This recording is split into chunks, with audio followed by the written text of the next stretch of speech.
Hello and welcome to Fable Table, our actual play live stream focused on critical world building, collaborative storytelling, finding the fun in games, and John injuring himself, waving his hand.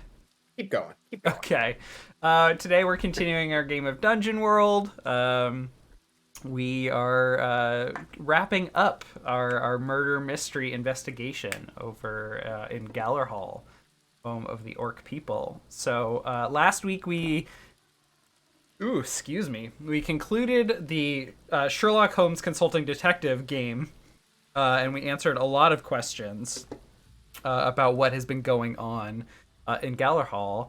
Does anyone want to do like a very quick recap of what happened with the murder? If not, I can do it.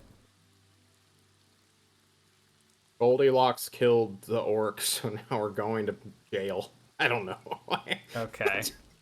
Sounds like go for it, Nick. Quick recap. Go All for right, let me pull up All you, baby. my notes, which were not ready for this. Okay. Death of a curator. So, basically, a orc with yellow eyes used magic to puppet our friend Carnal into threatening Amorous Iris, one of the curators, leaders of the orc people, demanding an elder ruby that she had come into possession of after a different curator, Undulant Embers, had sent a pilgrimage to fetch magic items, including an elder ruby. Amorous Iris discovered this, let her lover out of jail for who had discovered it, but by doing no-nos, going into the restricted section after hours, she let him out, and she was attacked while she was hanging out with him, but he was hiding in the closet, and he escaped when a demon was summoned by the orc with yellow eyes, which I believe the party has assigned to the identity of the bard, who we know as viewers is a sexy battle wizard named Briggle. In the chat, John has attempted to aid or interfere his next roll, and he has failed, so he has lost 5,000 channel points. Better luck next time, John. It is what it is. All right. There was a lot of other stuff that happened, but I think that kind of summarizes like the murder direct. Now the tricky part is that we have several curators who you all are relying on to support your war efforts to retake Whaler's Hold with the dwarves. And they all want different things. So let's start there. You all have kind of concluded your investigation. Andy has spent some time with the bard and managed to poison them, which is very awesome. Props to you, Andy. And so you all have like the evening to deliberate. It's worth mentioning that there is a bard concert happening like this night, the night before the morning you all are set to go before the curators and make your recommendation before the public and to them in terms of who you recommend like takes the fall and who your investigation has determined is the murderer and the orcs should hold responsible. And really it's that. Who should the orcs hold responsible is I think the way I want to frame it, because there's a lot to benefit from not telling the truth. So what are y'all thinking at this point? Let's set the scene first a little, Nick. We are somewhere in Gallerhall. Yeah, I think that's its name, right? Yeah, we found like a little group study area in the library. Yeah, they have conference rooms, like breakfast club style is what I'm imagining. Yeah. Yeah, and I don't know if y'all have studied like the Jesuits at all, but they really love their art. Jesuits love to like put art in the design of architecture. They like to put art inside of buildings. They like to design like the layout of things to inspire creativity, to inspire critical thinking. And so you're in a very nice building, like oak chairs and tables, that are engraved. There's like all kinds of paintings of, you know, illustrious figures from orc history and landscapes around. There's, you know, open windows facing outside of Galler Hall, so you can look out and see the city. Um, yeah.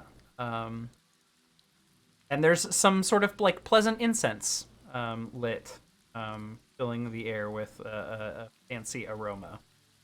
Um, you have locked the door to ensure that no one will interrupt. Quick stares at a painting, sword in one hand, wine goblet in another one, which he isn't drinking. Not facing the Inquisitor, who has been doing his weird, godly shit while we have been making backroom deals and being murderers. He speaks out. Merrick, what is your decision? Well, Wick, our decision is complicated. We have determined that Marigold, murderer, charmed Carnal in search of the ruby. We also have many other factors. Remember that our underlying goal here is to walk out of Geller Hall with an orc army at our back, ready to defend the hollows. No. Ready to seize Whaler's Hold. Very true. We have some choices to make and things to discuss before we appear before the curators because we need to accomplish both of our goals. Also, an underlying stipulation that I must make very clear to you. I have sought Worm's assistance. It has been a great boon in figuring out information for this crime, but I not lie. If I do, there will be grave consequences upon it. We have to be very careful with how we endure the rest of this investigation, and especially our accusation. My question first to all of you: is it worth it for us to accuse Marigold of this crime, or do we manipulate this in some other way? Well, if Marigold is as powerful as we think they are, seeing as how they appeared as an orc, they're a shapeshifter. They charmed an entire crowd into thinking that they were like having a banging time when they weren't even on stage. This is a very powerful being, even though they are very clearly the culprit. Like, what would even happen to them? How would they, how do they plan to hold them is my my concern, you know. I guess my whole thing is, why did they want the ruby in the first place? Like, I don't understand their motivation, but regardless, if we accuse them, what's going to happen? Nothing, All magic probably. I feel has like, limits. Cacophony. yeah, well, we have yet to see the bottom of theirs, so I don't want to be there for the fallout. I died once already. I'm not into dying again, so Yes, we shall need to speak about that. Did it benefit our deliberation about a sexy battle wizard to talk to Francois at all about this? Oh, yeah, I definitely did not bring him up, Merrick, when you looked at Wick and saw just the most bizarre, like, truth about him. Um, I yeah. just wanted to imagine Francois as a ghost hugging me, you know? Like, doing an over neck hug that I can't really see or interact with, but he's there, kind of like a cloak. imagine more like a papoose, like a baby, Yeah. with its little legs. Anyway. Take me with you, Wick. I am a sexy battle wizard. I was imagining more inappropriate things that I'm not going to mention, but Wow. Oh my, no, please mention them now. I'm very interested. Go on. Careful, Well, we may get when banned. Off Twitch. when Basil mentions that, do you hear anything from Francois? Wick, you'll hear a hoo hoo hoo. If you'd like me to speak with them, you'll need to let me take over. No. Oh, too bad. something to bear in mind. There will be 4 curators at this point who will be voting as to whether or not the orcs join us to take Whaler's Hold. There is Angelin Embers. Upon speaking to him, he told me that he will unify his vote behind whatever unifies the orc people. He is well aware who committed this crime. There is Patient Roar. Patient Roar will give us his vote in exchange for the Elder Ruby in possession. Not the one sought by the elf. We have Witness by Starlight. He will give us his vote if we do anything we can to either accuse Buds of Spring or stop him from becoming the next curator in Iris's absence. And then there is Moonlight, who we know to be a politician, have no real power. We need to obtain 3 votes out of the 4. Or we need to help cajole the orcs into appointing someone else to the 5th spot whose vote that we have. Patient Roar seems like the simplest one. He gets the ruby, we get his vote.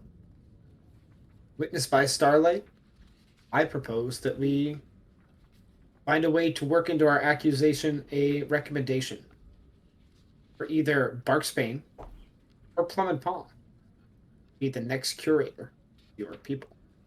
People I who was are under within the this scheme. assumption that little Mr. Moonlight was wanting Buds of Spring dead.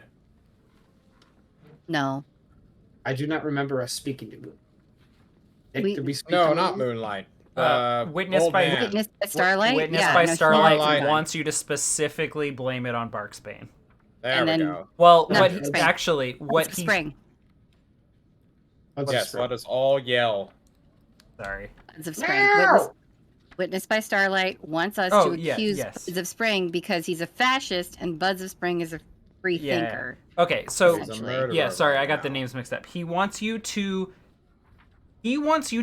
take Buds of Spring off the table because he finds him to be a nuisance, to be disruptive to his idea of what they call clarity. Their god being clear.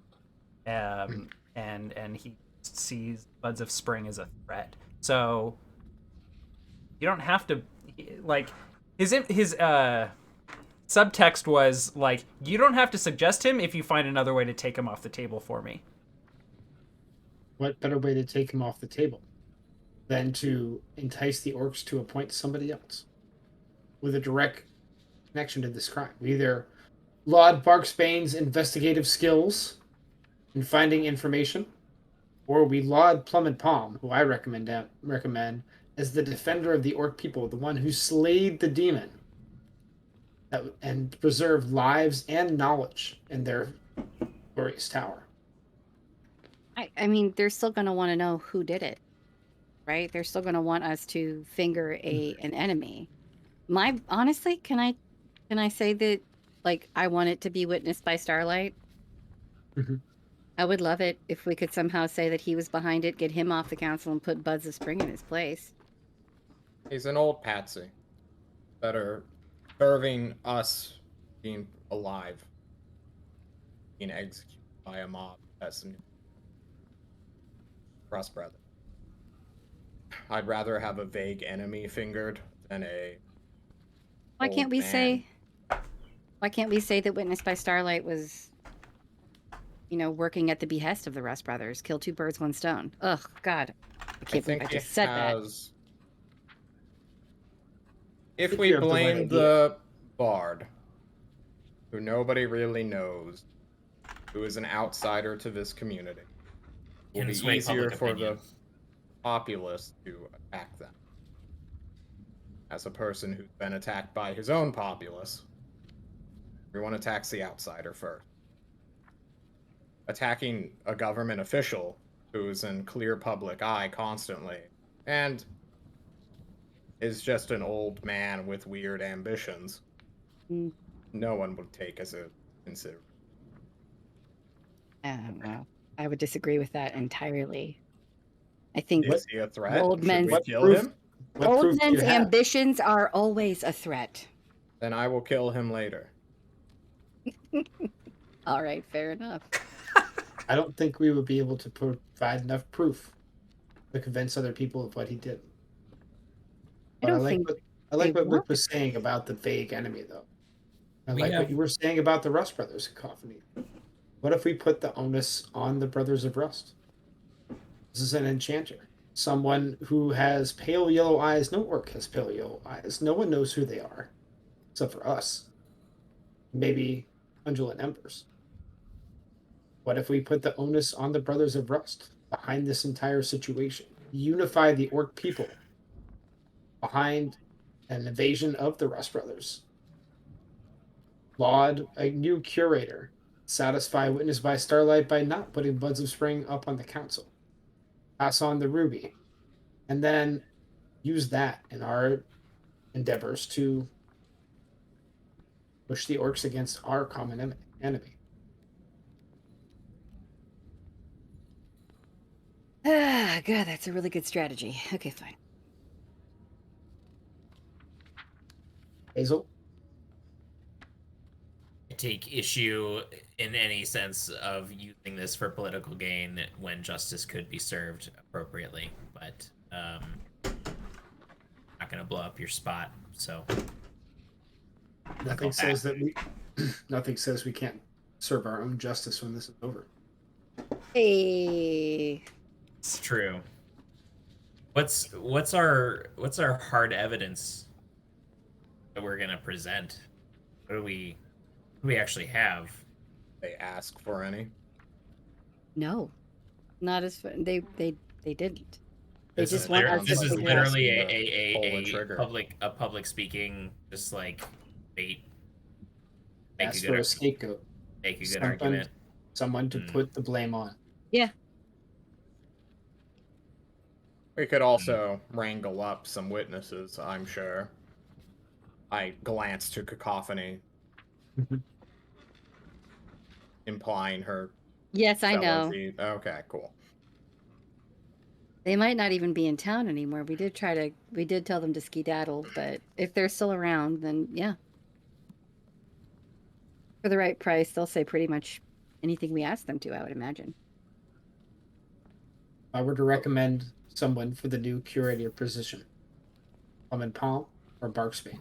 Were you asked to recommend someone? No, but I will have a lot of power when I speak in front of the masses and the curators all at the same time. A good suggestion there would cause them to have to find reason not to put them in the position. Plum and Palm stopped the demon. It would make sense to have him as a martially aligned leader. A curator of internal defense.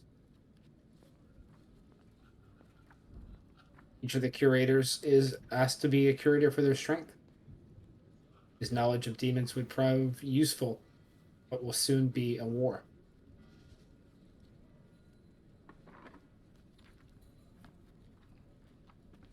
So that means our lauding has to speak to an already existing penchant for war strategy, so that we're not only building up an ally, but building up one that's kind of like ready to fight. And building up a common enemy. Well, Yeah. Either way, they'll need time to mobilize. It's better that they do that quicker. I have one more thing to ask if we're agreed on this course of action. I have to be careful on how I approach this. I cannot lie. That also doesn't mean I have to give every detail. If I am hounded, if I am pressed for details, I will look for your help and backing me up. I must be very careful with my words, but I believe, as he shuffles some notes in front of him, that I am prepared and ready. Is there anything else we want to do before we make this recommendation?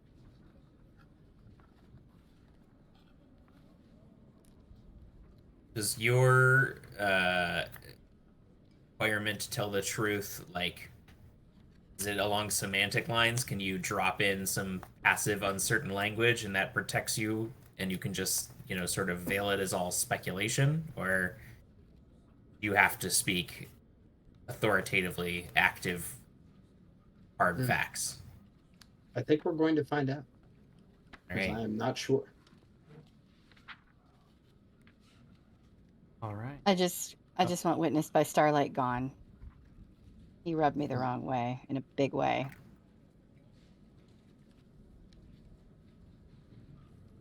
However, we have to make that happen, even if it's after the fact. Great. Let's get his vote and then kill him. So it was. 4 adventurers set out to go look for gear, become murderers and plotters and schemers. I stare at the painting, ApolloNik, as you transition us outside of screen, wondering how the historians will remember us. The camera cuts to your eyes, cuts hard cuts to like the painting's eyes, hard cuts to the eyes of Witnessed by Starlight, who shares the like dead old deep set eyes of the painting of the orc that you were staring into. And it is the next morning, and you all find yourselves gathered inside the the chamber of the Curators, which is kind of like I'm imagining like kind of a parliament where there is like rows of kind of like pews on the main floor in front of like a half circular table where there are 4 curators sit, and there's one empty seat on the far end, presumably Amorous Iris's position. On the opposite end is Moonlight. In the middle is Witnessed by Starlight, and on either side of Witnessed by Starlight is Patient Roar and Undulant Embers. They're not wearing any of those like the wigs, the parliamentary wigs. What are those called? Anybody know? Parliamentary Sorry? wigs. Oh, We just saw Barrister him. wigs. Early Yeah, they're wigs, just- the powdered wigs. yeah, the powdered white. wigs. Yeah, and then there is like lots and lots of orcs gathered in kind of like a gallery up above. And there's just lots and lots of murmuring. You all are kind of like quietly chatting amongst yourselves, or maybe you're just kind of like sitting in the front pew, the front row, because you know you're going to be called upon. And the curators themselves are just kind of like double checking some things with each other. Is there any last conversations anyone wants to have with any NPCs? I will point out that kind of like huddled in the back corner, kind of hidden, are Buds of Spring, as well as his friend, who, Oh man. yeah, the millman. Orchid Oliver is with him as well. Okay. Any other conversations anyone wants to have? I have a out of character question. Sure. Plum and Paul, is he a steward? No, he is not a steward. He is specifically like an apprentice of magic to Undulant Embers. It's fine. Yeah, none of the other curators none of the other curators can perform magic, so it is kind of an exception. Oh I yeah. just don't want to mislabel. That's all. Oh, sure. Yeah, good call. Okay. A gavel is slammed. Knock, knock, knock. We will bring to order these proceedings. We have a very busy agenda today. First on the docket, approving the minutes from the last meeting. Patient Roar says, I move to approve the minutes. Moonlight says, I second. All right, moving things along. Is there any dissent? Hearing none, we will approve the minutes. Gavel hammered. All right, moving along. We have perhaps the next is the perhaps longest piece of our agenda, the investigation into the murder of Amorous Iris by the Inquisitor Merrick of Worm. Following this on the agenda will be nominations of new curators, and then we will follow that up with a request from the Hollows. Inquisitor, please, you have the floor.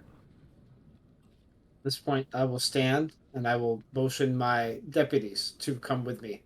Ask that they stand behind. I look Stand out. behind you, Merrick, Inquisitor. The I mean look out. muppet. What has Look your at it- investigation uncovered, Sir Merrick? I take a moment and I look out into the crowd, making sure that I spy where all the curators are. And I begin my speech. Curator Iris was slain in an act of intentional violence by the Steward Cardinal. This was not his intent. Iris had learned of an artifact of power and drawn the attention of a mysterious enchanter. This enchanter posed as an orc with pale yellow eyes, eyes that belonged to no orc we know. This orc enchanted Cardinal and forced him to kill Iris. Through strange and evil magics, the enchanter used this act of violence to summon a demon and set it loose here in this tower. The brave actions of Prim and Palm stopped the vile demon from rampant destruction of this tower of knowledge and learning. There is like cheering beginning, or like some claps begin in like the gallery. And Undulant Embers like is the first act, and he stands up and says, "Quiet, please. We have a busy agenda." And it subsides. Thank you, Curator. These acts of violence and deception are all too common today. We all know, as he looks out in the crowd, what forces in this land use deceptive magics, summon demons, and work to undermine the leadership and homes of those who oppose it. The forces of Rust are a threat to us all. They will continue to intrude upon your lives and threaten your homes until you have no choices left before you. The time to act is now. The forces of the Hollows are gathering. Join us. Act against these brothers of evil and control your own destiny. An open slot sits on this council, and this is a moment of strife. Act swiftly to close your ranks and allow yourselves to take decisive action to defend your people. Plum and Palm's valiant efforts saved countless lives and knowledge in this tower. His loyalty to the Orc people is unquestioned. Appoint him as the new curator of internal defense and gain a true ally of the Orc people. Whoop whoop! Yeah, that's my boy Plum and Palm. Settle down, settle down. Just the one guy. There's one other person in the background like, there's other cheering, but yes. I leave these choices to you, but heed my words. Do not squabble or debate long. The Brothers of Rust will continue to gather items of power. When I say this, I look directly at Curator Roar. To oppress your ideals, and I look directly at Curator Starlight. And to threaten the Orc people. When I say this, I look directly at Curator Embers. Until you decide to act. Back away from the podium a step. Witnessed by Starlight, who is, overseeing the proceedings and leading this meeting. Thank you very much, Inquisitor. Your words are wise, and your advice even wiser. Beyond your years, certainly. And you do our Amorous Iris a great service by encouraging us to honor her memory, her work, her position, the work set upon us by Clear himself, to lead the people, to not squabble, but to act deliberately with intent and critical thought. So, it is our purpose to move forward with these proceedings as quickly as possible to allow the people of Galar Hall to move forward. When it comes to your investigation and holding someone responsible for the murder of our Amorous Iris, you mentioned an enchanter. Do you know the identity of this enchanter? Do you look at us, Merrick? I do. I will step up to the plate. There were some inconsistencies we found with the certain performer that was located within the Salience Amphitheater. You all might remember going to her show and it being, dare I say, rad. It I was look rad. at the audience. There's a lot of people that are like, it was rad. It was rad. Does that not concern you all? That in a place of learning, that you all use the exact same adjective to describe something? Hey, Wick. Yeah. You're looking around the room and seeing a lot of nodding heads, but you look at the curators, and there are a number of faces like questioning why you are the one speaking. Give me a defy danger charisma to command the room and justify why you are speaking up. Defy danger. All right, guys. I'm not going to be able to see the roll immediately. So. Submit. Oh, that's a Dang! 13. That's a 13. So Pretty good. rather than unimpressed and confused and even frustrated faces, you see people leaning forward, like placing their hands together and listening intently to your words. You get a For nod those of to you go on. unaware of magic and the influence of demons, it is patterns you should seek. If one person interacts with something in the exact same way as another, you may have been ensorcelled. Oh, sorcelled. What does that mean? Oh, Means the fucking bard enchanted you, dumb fucks. Can we go get him now, boss? I look to Merrick. I'm the wild gun, the maverick of your party now. I will give him a singular nod. I leave the room. Order! You are accusing the bard, notorious, infamous musician of the Ravenlands, for this crime. I am. Inquisitor, do you agree with this? Is this your claim? What my man said? That is the evidence that we have followed. Justice will be done. Very well. Let's see. How would they handle this? Let's see. Chives hammers his hoof on the stone floor more loudly and authoritatively than the gavel, and proceeds with Wick as he walks towards the door. Ironic that 2 demons are going to go catch one. Undulant Embers is the first to speak up after like the room is settled down and you answer your question, Merrick. And Undulant Ember says, "I would like to move that we take the bard into custody and sentence them to death for the murder of Amorous Iris." And Patient Roar seconds the motion. Witnessed by Starlight looks really, really upset. Let him be. And they begin like having conversation about this motion. And like they begin just like cutting down, or not cutting down, but like hammering down immediately when they're like people are like murmuring. They like demand silence in their and they deliberate for some time about this. Witnessed by Starlight is basically going to be like asking questions because he's the chair. He can't like, he needs to appear impartial, at least for the moment, until it comes to voting. So he is trying to like encourage them to think like, surely it must be someone else, and he begins like asking you about the evidence around Buds of Spring, who was last seen like in Amorous Iris's quarters, and to explain his disappearance. Yes, mate. Yes. I will claim, by his own admission, Buds of Spring, when confronted by this attacker, hid. He hid away. Instead of moving to save Amorous Iris, go and find help, he thought only of his own life.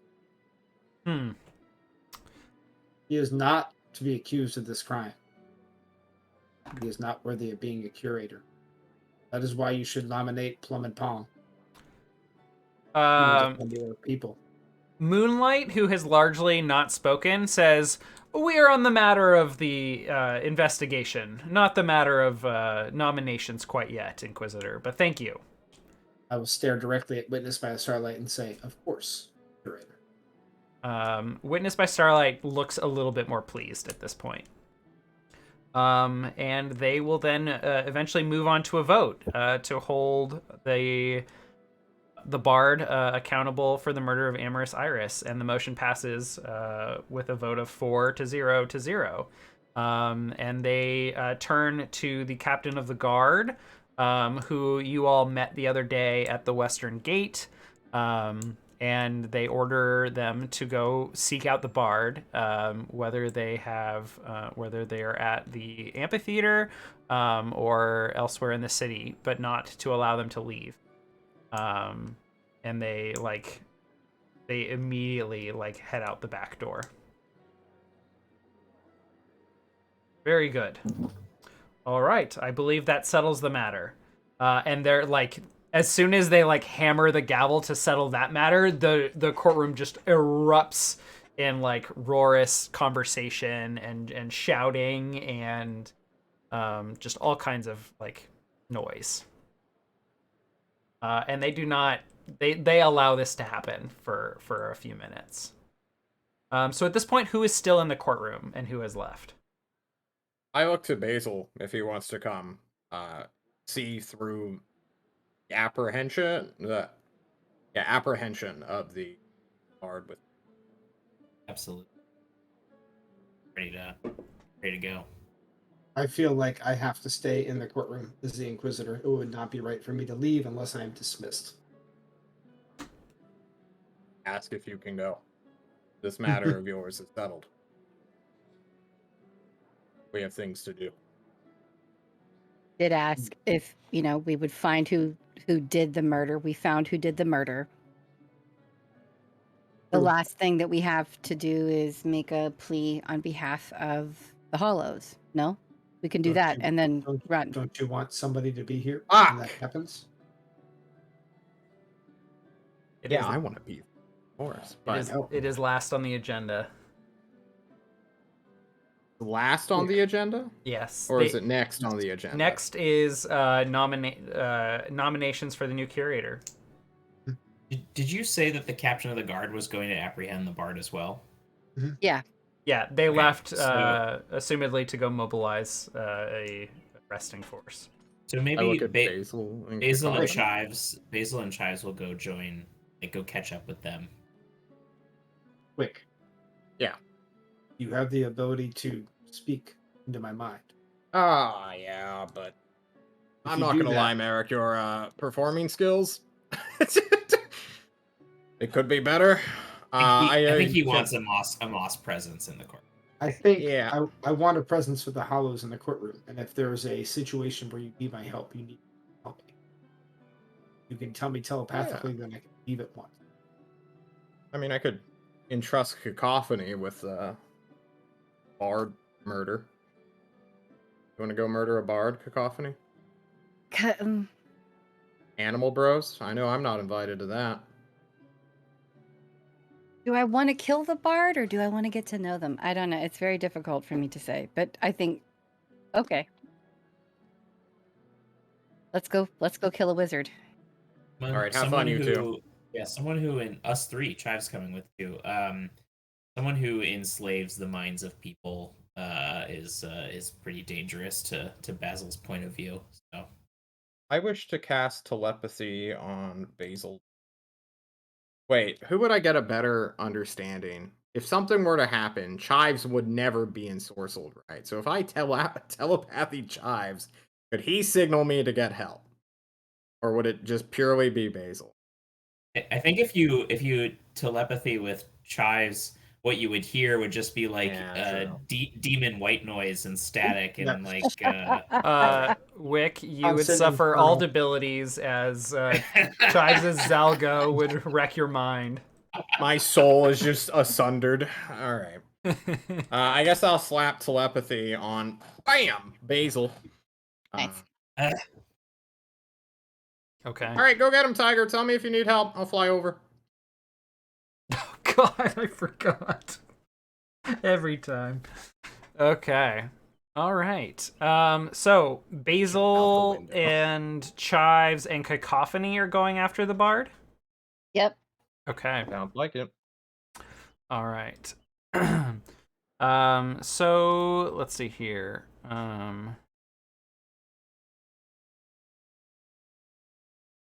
So Basil, Cacophony, you catch up with the captain of the guard, whose name I thought I had right here. Their name is Mary Mismatch. Mary Mismatch is the captain of the guard. Yes, but she goes by Mary. Okay.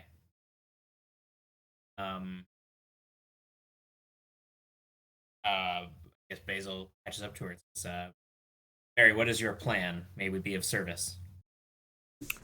Well, it's not like we've interacted with this enchanter before. yes, and we've dealt with many Russ Brothers and their magics. The bard. So what? They play a violin or a guitar and can enchant us. We'll equip ourselves with some earplugs. That should be enough. So you're gonna die immediately, is what you're saying. That's what I'm hearing. Do you have a better plan? And she's like walking with intent, like she's hustling. Yeah.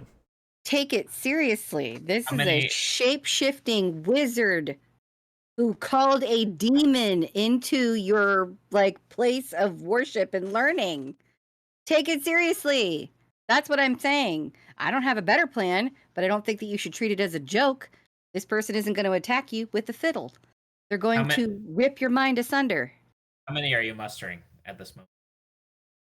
I will bring a baker's dozen. Baker's dozen squads, right? No. Myself and 12 others will be equipped in our finest armor, equipped with our magical countermeasure artifacts.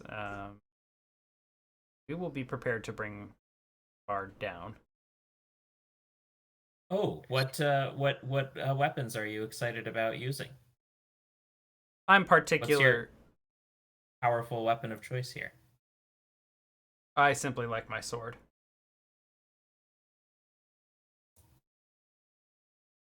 No nonsense kind of person. It's respectable. You're not bringing enough people. You are entirely unequipped to deal with this wizard. Let us go. Very well. You may come along since you are so experienced. If you'd like to take her down yourselves, be my guest. Now you go ahead and tucker her out first. We'll come in at the end. I was gonna say I pull Cacophony aside and whisper, "These people are our bird dogs, and you and I will actually get the real shit done." Yeah, absolutely. Okay. We're walking behind 13 red shirts as they make their way towards Yeah. the theater. She gets to the bottom floor of Galler Hall, like y'all have been just climbing down, like, you know, staircase after staircase after staircase. And she like gets to the front door and takes a right into like an office that's labeled security. And basically you walk in on the SEAL Team 6, like all like buttoning up their gear and like SWAT. yeah, they're like SWAT team getting ready to go. And like y'all walk in, she like looks at you, Basil, to close the door behind you, and then she says, "We're going after the bard at the amphitheater. Let's move out." And they all like tuck swords in and like finish like strapping gear on, and they all move out with you towards the amphitheater. I would like to cast Bless on Cacophony. Oh, fantastic. Thank you. Give me your cast a spell, please.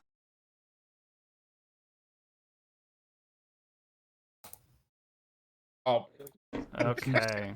Uh-oh. Double Oh, one. fuck. And Can then you Cacophony curse died someone? again.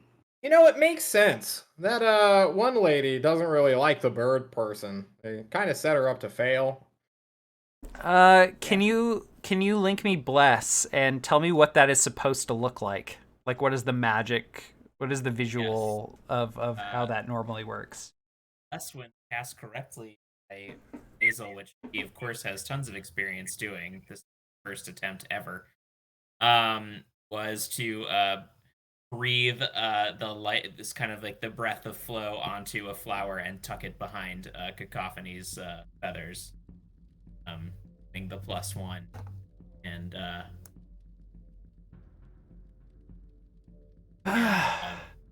battle strength going forward.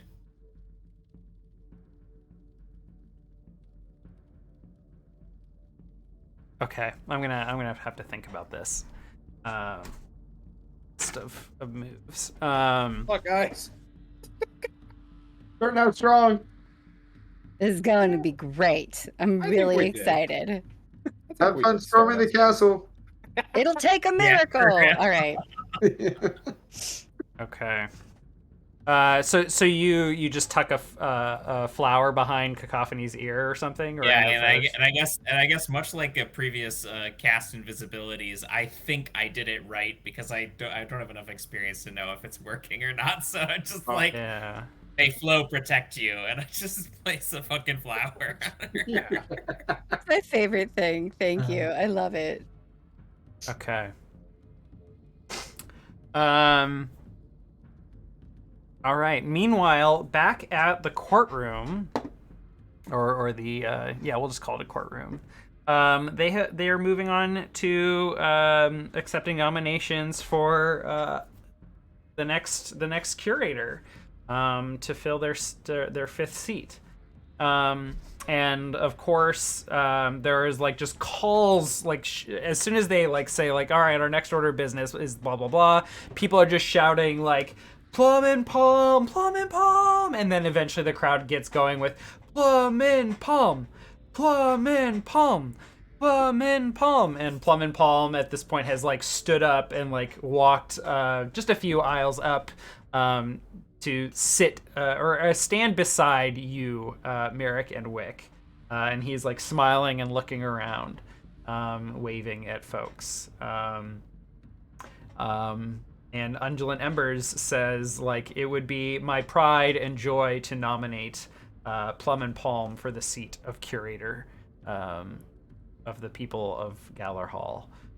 There's just like a roar of applause, and Moonlight seconds the motion. There is like a gavel hit, and Witnessed by Starlight says, and so Plum and Palm has been nominated. Are there any others? And there's a few like calls from among the crowd for Buds of Spring. Which Witnessed by Starlight looks very displeased about. And Buds of Spring like stands up in the back, as does yes, Oliver. Oh my God, Orchid Oliver. He's a millman now, Nick. Yeah. And Moonlight says, I would be reticent to not nominate someone who has been a wonderful leader among our people, who represents many among the orcs. I nominate Buds of Spring for curatorship, and there's like lots of applause. Not as much as Plum and Palm, but like lots of people know and respect Buds of Spring for what he represents, especially like many of the young here, like young adults. Witnessed by Starlight looks very displeased, and asks if there is a second.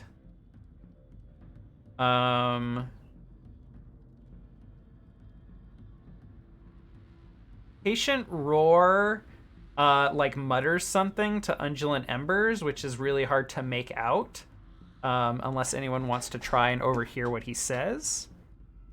I mean, of course, right? Same here, yeah. Yeah. Should we both roll or just one of us? Yeah, just this is not going to be an XPable roll, but yeah, give me like Sure. a Can I wisdom. just aid Merrick in hearing? Yeah, just give me a wisdom Staring check, at a Merrick. motherfucker and making him shut up. All right. You hear Patient Roar mutter to Undulant Embers. What do those Russ Brothers say? Adversity and competition breeds strength. And then Patient Roar will second the motion. And witnessed by Starlight through clenched teeth, says, and so trolling. Buds of Spring has been nominated for curatorship. Are there any other nominations? And the proceedings will continue, and there'll be a couple other people, like no names, that will be nominated. And this is more of like a process for people to be recognized for being fantastic leadership. I think if we had more time, I would we would go through like what people say about each of the nominees, especially the two that have been named. And then they begin deliberations. And they ask from like they open the floor at one point, asking like if anyone has anything to say about the nominees. And they go around the room, and lots of community members share their experiences being like supported and served in various ways by these amazing leaders of their community. Is there anything you all would like to say or add? Yes. I won't say anything, but I'll lean into Wick and be like, "You have that ruby." What? The one that you promised to Patient Roar. Where's it? Back of the hollows. We may want to find a way to get that information to him. He Because knows. it seems like he knows. He knows. Good. I told you See- this. No, I know. I slapped Merrick in the face for failing to metagame properly. How dare me? Well, It's as a long love as he slap. doesn't vote for Buds of Spring. Yeah, I'm gonna make, the eye at Patient Roar Mm-hmm. for him to remember that although doing a little trolling is respectable as all hell, he better stay on point here. Okay. So they will move on to voting. Let's see, how would they vote? You gave Patient Roar the eye. We know who Undulant Embers is voting for. We know who Witnessed by Starlight is voting for. It's a shoo-in, Nick. This is really a competition. We have the hero versus the coward here. Yeah. The guy who hid in a closet. I think. This guy. I think I actually hadn't even considered the idea of Plum and Palm as a curator, but like, you all are kind of orchestrating this, so I think Plum and Palm will be elected. And he will be given the option upon like to accept not the nomination, but the position, and they will make like kind of a ceremonious speech thing of it, and he'll basically say, it has been my honor to serve this building, the curators themselves, and the orc people through my study of magic. I, of course, there can only be one curator of magic at a time, as much as I would love to hold that title, and there's like lots of chuckles throughout the room. I recognize that recent events may define my path, especially as we consider a new ally against the threats of whom there are many around the Ravenlands. And so I tentatively accept the title of Curator of War.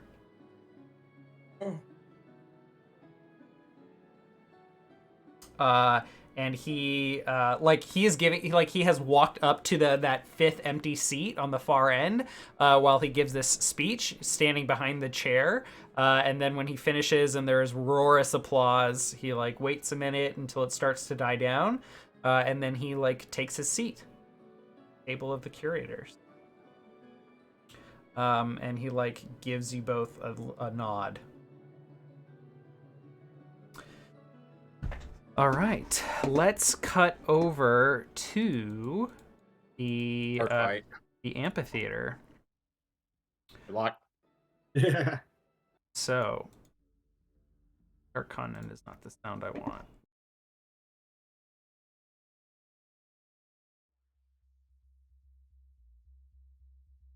The rock one. Archangel's fantastic track for this. Ominous shit. Yeah, this is pretty good. Okay, so you all Fight Club.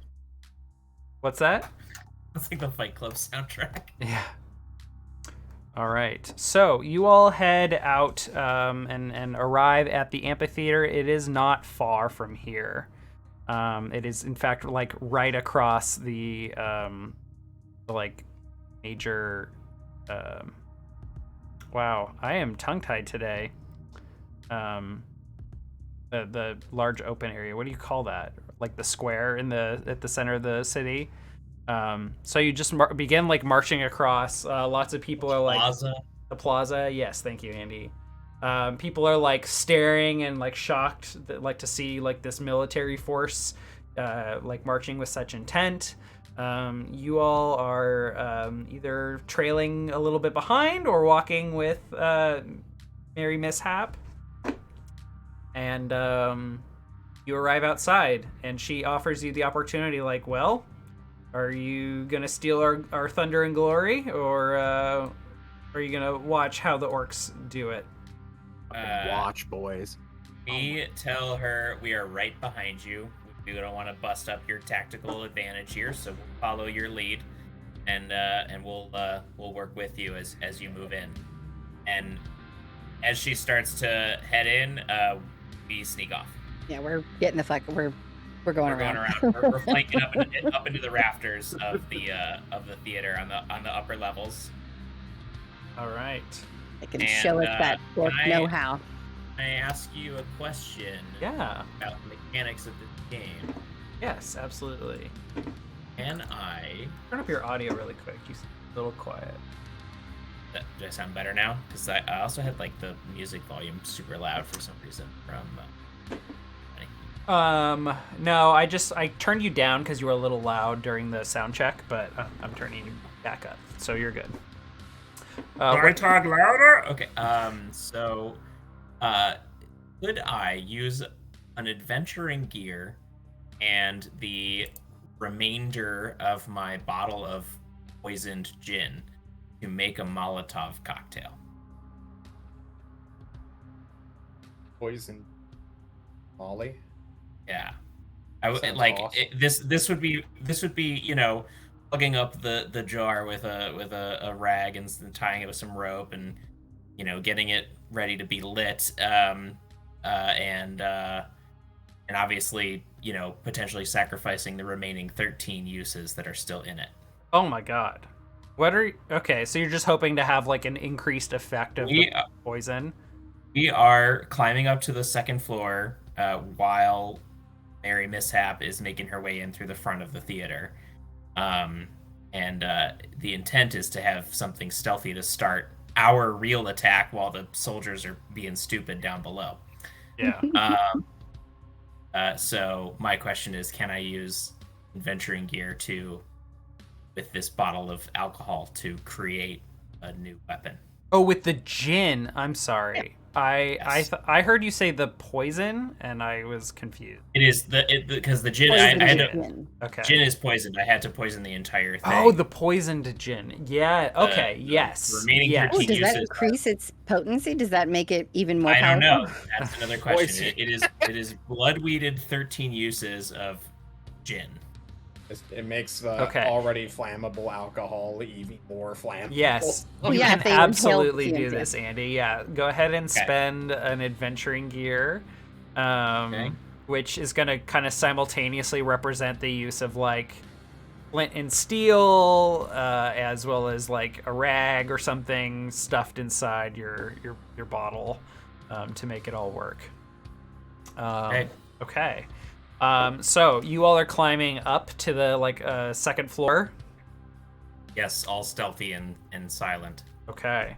By the time you all take your position up above, the bard is standing on the main stage. And again, we are imagining like the Shakespeare Globe. Is that what it's called? Is Yeah. Shakespeare's Globe Theater. Shakespeare's Globe, which is not the original theater, but is a nice approximation for like the ye old theater that Shakespeare's plays took place in. So they have the main stage surrounded, and the bard is standing there. They are conversing back and forth.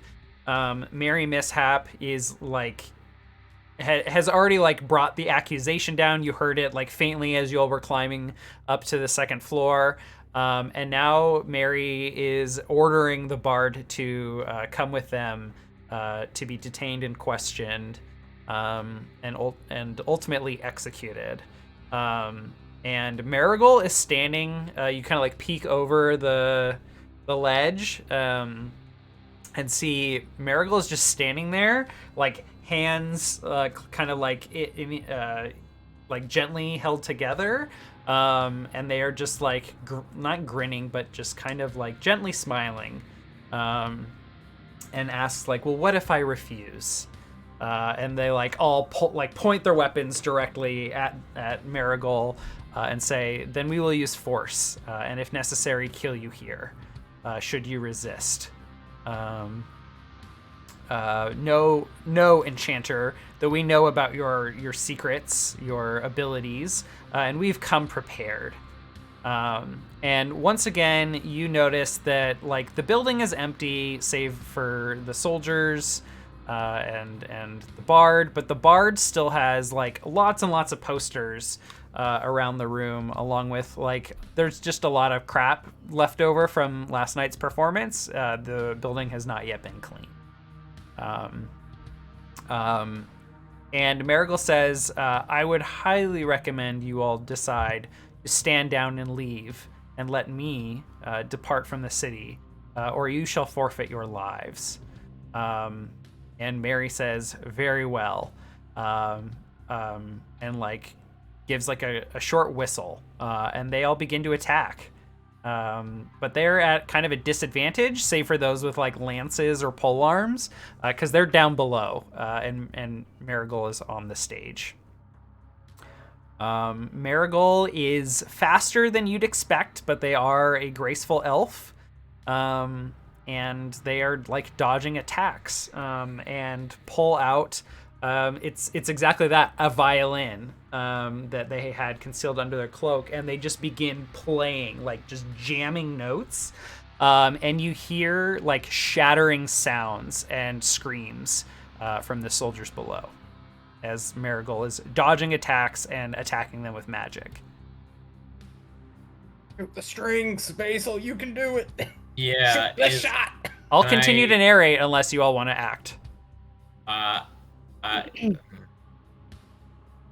him a chance. When you attack a defenseless or surprised enemy at range, aim your target. I mean, Marigold is not aware of us up above. Is that correct? That is not correct. I mean, you can make your attack. Okay. The called shot is just phrased in a way that you're attacking someone who's unaware of your position, so I just didn't know if I'm allowed to use. He is invisible. You are. He thinks he's invisible.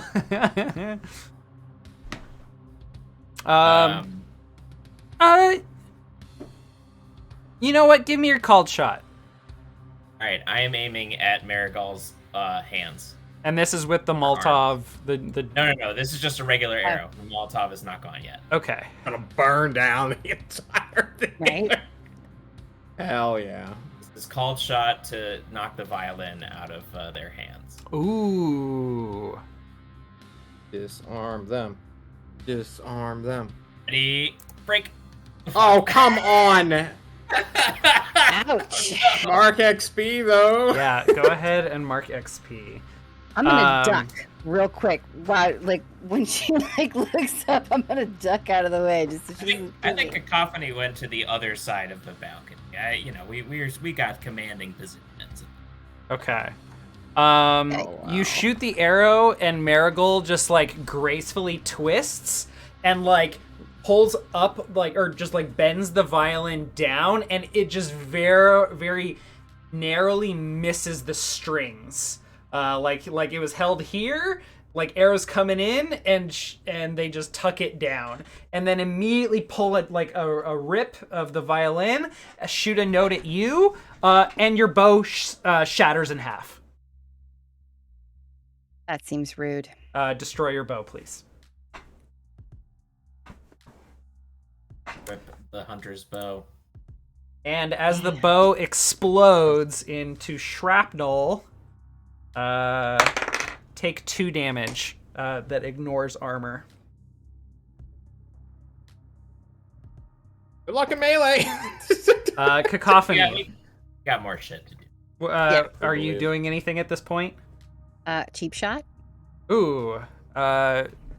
What does cheap shot do? Remind me. Just drops from the rafters And snaps the neck. And remember, So we want to be narrating what we're doing, not just calling out moves. Right. So, cheap shot is the trigger is when you're using a precise or a hand weapon, and she does have a crossbow.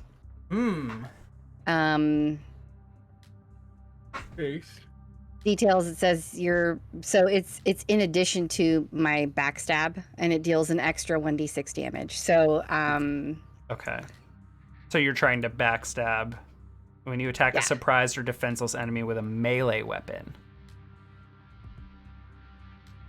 So does it have to be specifically melee? I can't use ranged. Can't use my crossbow, or no? no.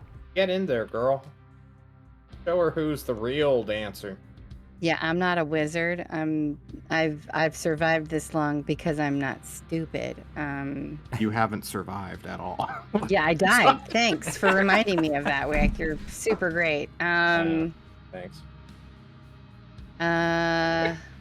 Okay, well, I'm still gonna go for the crossbow. I feel like that's a good choice at this point.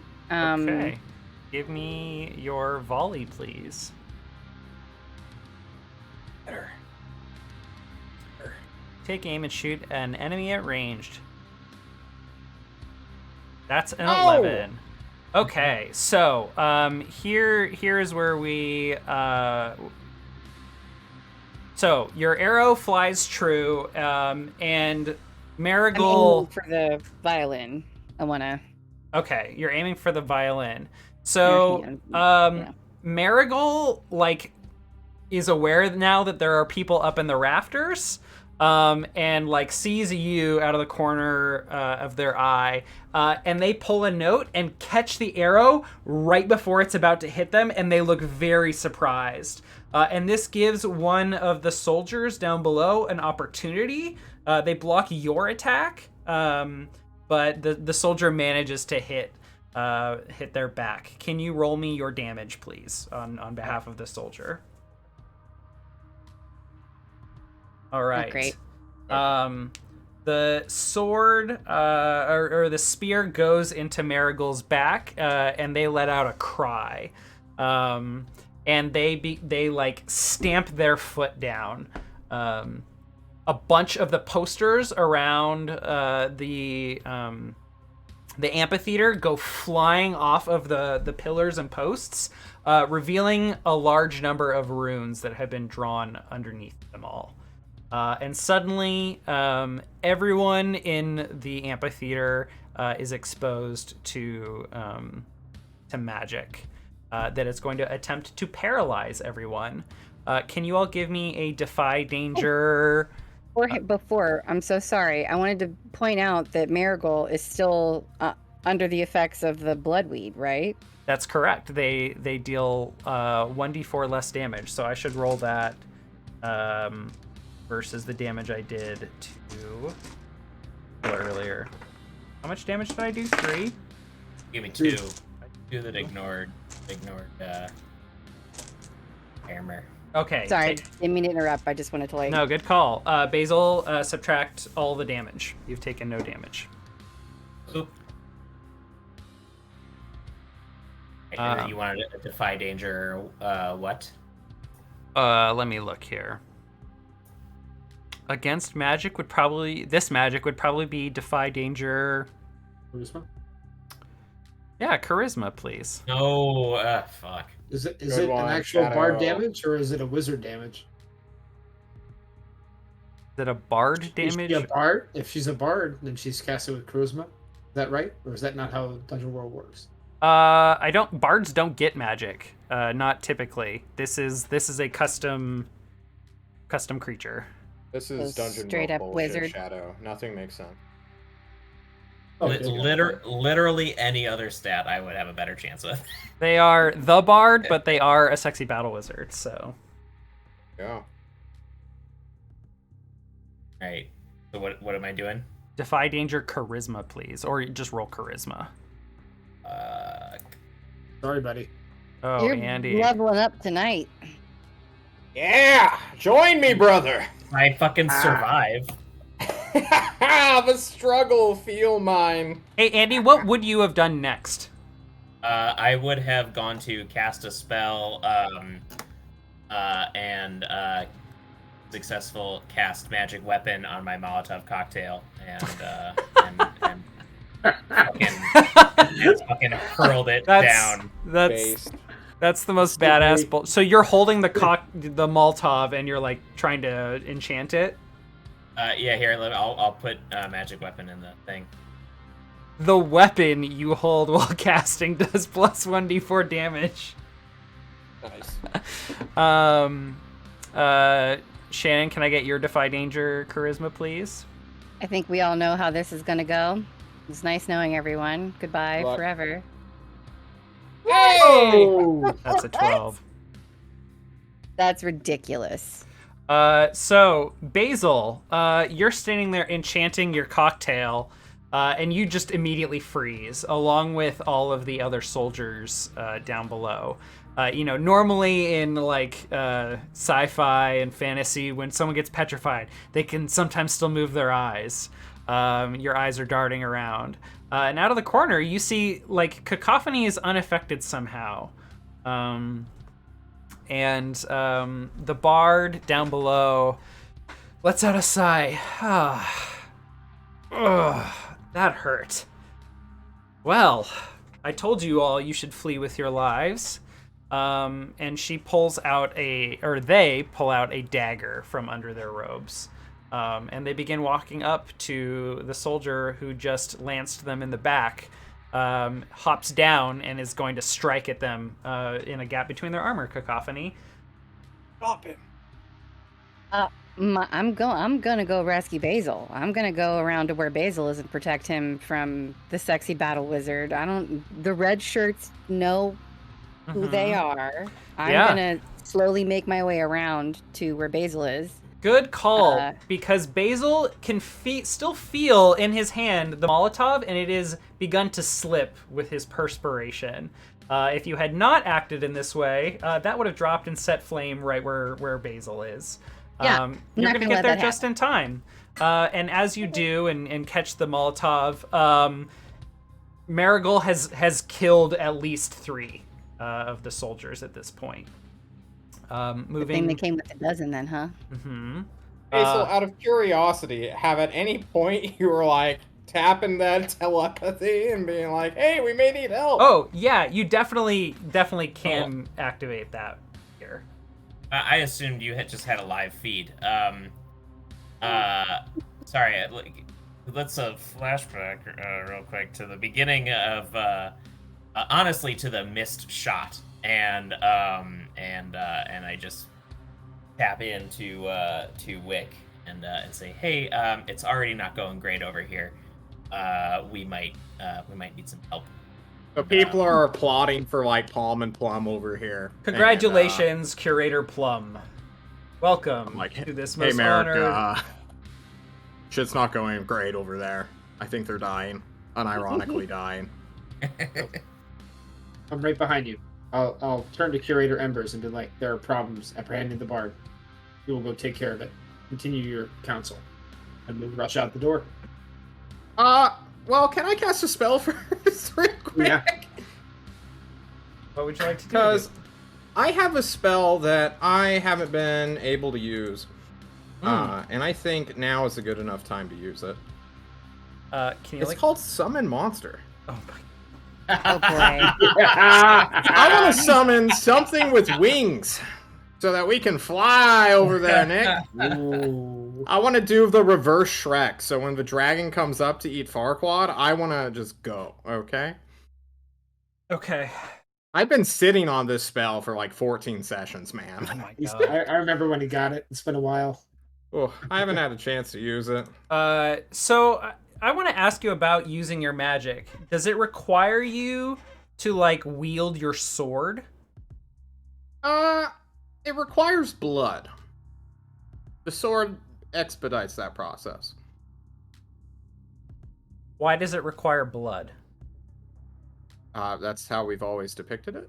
Oh, I don't recall you ever talking about like. I'm like, my bleeding sword, LOL. I mean, yeah, it's whatever. I can just go into the hallway where there's a window that can be broken. Sure. Okay. So part of the way magic works in this world is if you don't have a deity who's performing this spell for you, you need to know like the pattern to activate it. And your sword can don various like the symbols, the runes, constellations of whatever spell you're trying to activate. So like to me, it is a spellcasting focus in a sense. Okay. That's fine. Okay. Can I get you to assist me in this spell? My good conjurer friend, healing guy? Of course, I can absolutely try to aid you. How are you helping? Show me the patterns with your true sight, bro. Ooh, I like that. In case How would I fuck know it that? up. You don't know this spell, do you? I do not. No. But you could see when something's going wrong, right? It's magic. That's Yeah, true. That's true. Ooh, very good point. Okay, yeah, I'll allow it. Fucking roll 4. Give me your 8 interfere, Merrick. Oh, You know. I did in chat, Yes. but I failed in game. But you What does used that mean? you spent your 5,000 channel points for a +1, so that is a 7. All right. You give me a +1. You Wick gets +1, but you are implicated in the consequences if there are any.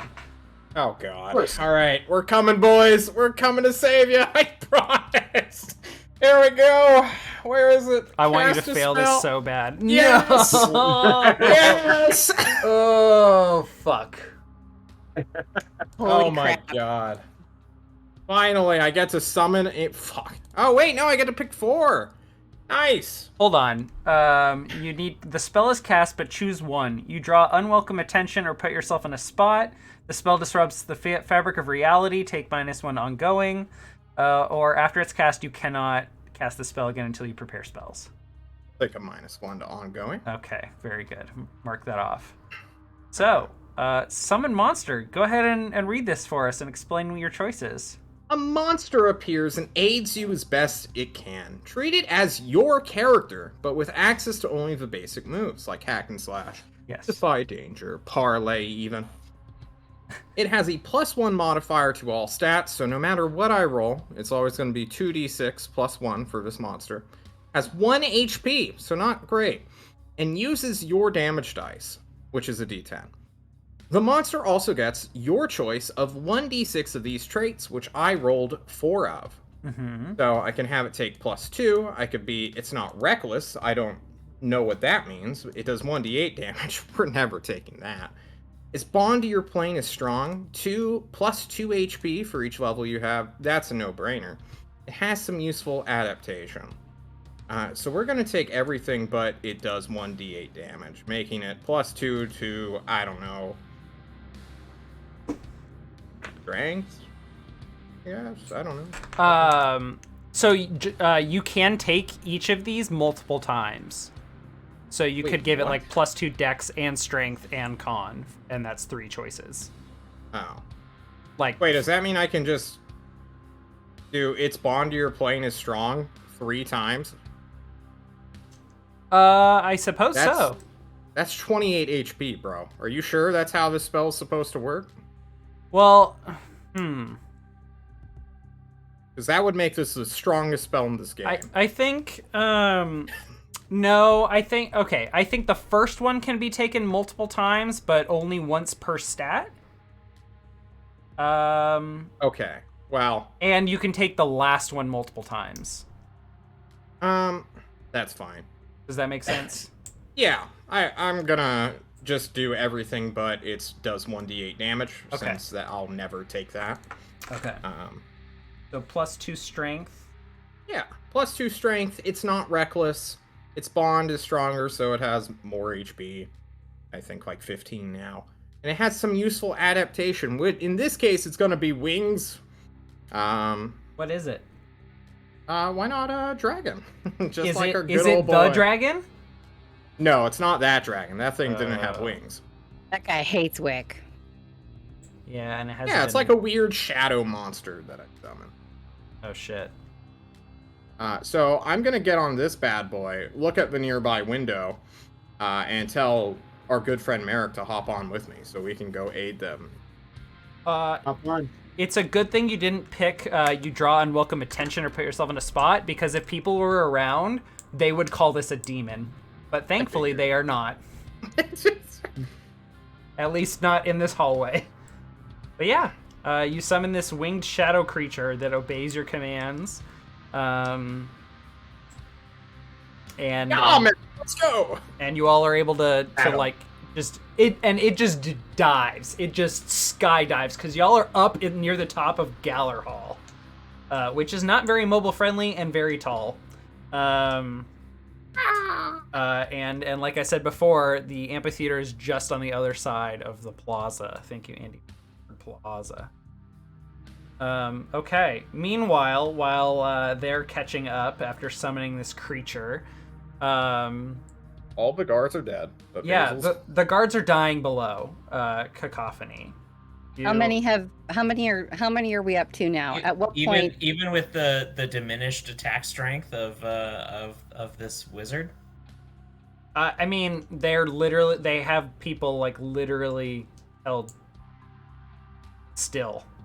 Oh boy. You better Okay. remember that, Nick, whenever I look at someone next time, okay? I mean, she's like ignoring armor, and yeah, she's a sexy Yeah. battle wizard. So, He gets to ignore armor, though. well, she gets to ignore armor because they're not using it. They are held, and she's going for weak points. Bad. What But use- are they- what but move are do they I get to still- take to that? Are they still rolling damage? Are who still rolling damage? Marigal. No, narratively they're just dying. I don't Okay. roll dice again like from between NPCs. Got it. This is just the fictional positioning. She has control of the situation and she is killing people. But Cacophony, you reach Basil and take the Molotov that is very narrowly slipping out of his fingers. Paralyzed Basil can't still cast a magic weapon or whatever, right? I assume. No. Okay, damn. What do you do, Cacophony? Well, I mean, does Marigold know that I'm not frozen like everyone else? Give me a Defy Danger Dex to sneak around. Oh, okay. Hey, Get her. Yep, they are unaware of your presence. awesome. And they're just like, evil monologuing. They're like, you fools. You brought swords to a magic fight. And she, if y'all are familiar with the, blade, what is the wizard subclass in Dungeons & Dragons? Blade Dancer? Yeah. Yeah, Something she's that. like flitting around, a lot like Flo's movements, and she's just like twirling around and stabbing someone else, and a fourth person dies. There are 9 left. Jeez Louise. But you reach Uh, Basil. What do you do? I assume they're saving Mary Mishap for last. Is this what I'm doing? Could that be considered defend? I guess. No, probably not. Not yet. Okay. Yeah. Because- Well, You've got the Molotov now. I've got the Molotov. If they are unaware, I don't think it's not shoot first. It says you're never caught by surprise when an enemy would get the drop on you. I'm trying to think of like a way that I can incorporate one of my roles. Yeah, but like they would be surprised now because they assume you are paralyzed. could you shoot first? Yeah, you could. Okay, so then like is shoot first technically applicable with a Molotov cocktail? Shoot first. Well, shoot I first is understand. they don't get the drop on you. I think what you're looking for is backstab. But this one is specifically with a melee weapon. Oh, which is that's why, true. So Yeah. that's why I'm kind of like, I guess none of my fancy thief shit is going to help me at this point. So it's just what, a volley or something? Yeah, What if you it's use the defy danger to jump down and just slap her in the head with them, point blank? Because then I would get hurt too. Not if you fly and dive bomb and then fly out of the way. That's true. Fly right I down do to her. fly. Pop, and then out. Does my defy danger hold, is or do I need to do aerial. another one? Yeah, I This think you is would a need. bird class bombing, so I think you would need to defy danger again. I'm gonna go to a break really quickly because my puppy is acting weird and she's been sick all day, so I think she might need to Oh, urgently go to the restroom. Yeah. We will resolve this on the other side of our break. We'll be right back. Nice. break. Good.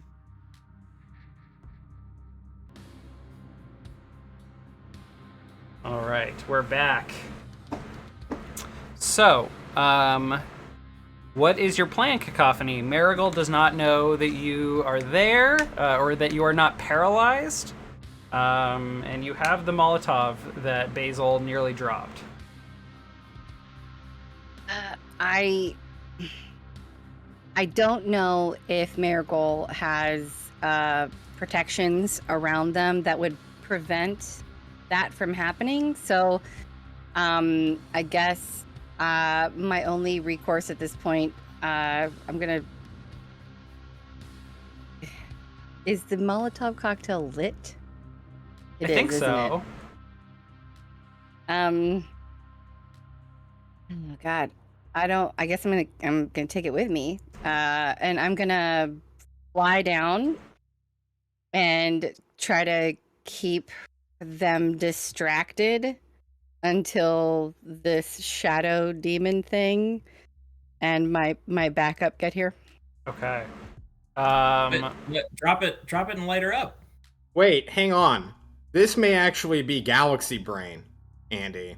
Think. Okay. She drops down, doesn't throw it. Now, oh my god, how much attention would be on you if you have a lit Molotov cocktail and you're like threatening to throw it? You better watch me. You better watch. I know Like, about she all wouldn't that. be able to take her eyes off of it. That's true. She won't see you guys coming. I mean, But you better get Cacophony your has asses over here. always been characterized by her alignment: leap into danger without a plan, not with a Exactly. plan. That's why it's big brain. She doesn't even realize it, Nick. And think, how did the first Globe Theater go out? Fire. Fire. Did it? Okay. Okay. Yes. Well, someone didn't Everything watch at some Doctor Who. point, yeah. That's Anyway. good. All right. So what is the non-plan, Cacophony? The non-plan cacophony is she can't set the cocktail down, right? Like, so she's taking it with her, and she's flying into action, and she's gonna claws out, try to swat at this bitch. Okay. I don't know. Give me a hack and slash. Jesus Christ. Well, Stab at so her now with a Molly. because this would be surprising. Would backstab apply here because I'm close range? This is backstab. Yes. Okay. She's about to shake So- a guy. You just hit her upside the head with a fucking gin bottle. So, Kind backstab really quick. When you attack a surprised or defenseless enemy with a melee weapon, you can either choose to deal your damage or roll for bonus goodies. Well, If okay. you succeed. Part of me really wants to just like roll damage and like try to do as much like as I can to her at this point, but I still have cheap shot, which gives me like extra goodies. Yeah, this improves your backstab's damage if Yeah. you. Well, I think it improves it whether you use like the just innate damage or you roll. I think you get it either way. Okay. We never know how it works. We don't. Cacophony I think is a gambler. Hit her! I don't know if I want to roll because I've been rolling really well, and I'm afraid that like now is when my fucking like. It's superstition. You could roll 60 20s in a row. Come on. What is? Not how probability works. Sick. You're sick, man. I'm I'm a gonna gambler roll my too, damage. Shannon. I think I'm just gonna roll damage.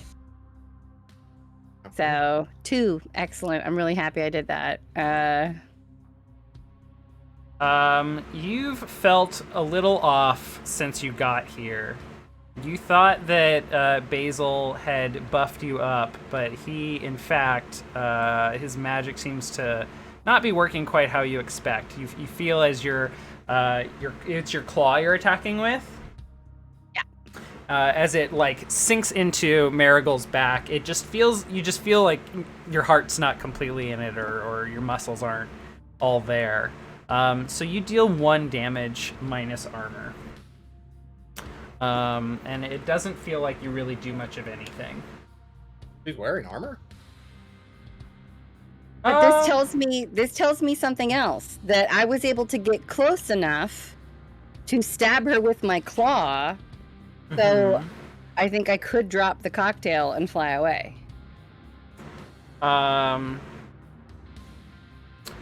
Well, Marigold is going to whip around and cut at you with, she's going to swing her violin, the bow of her violin.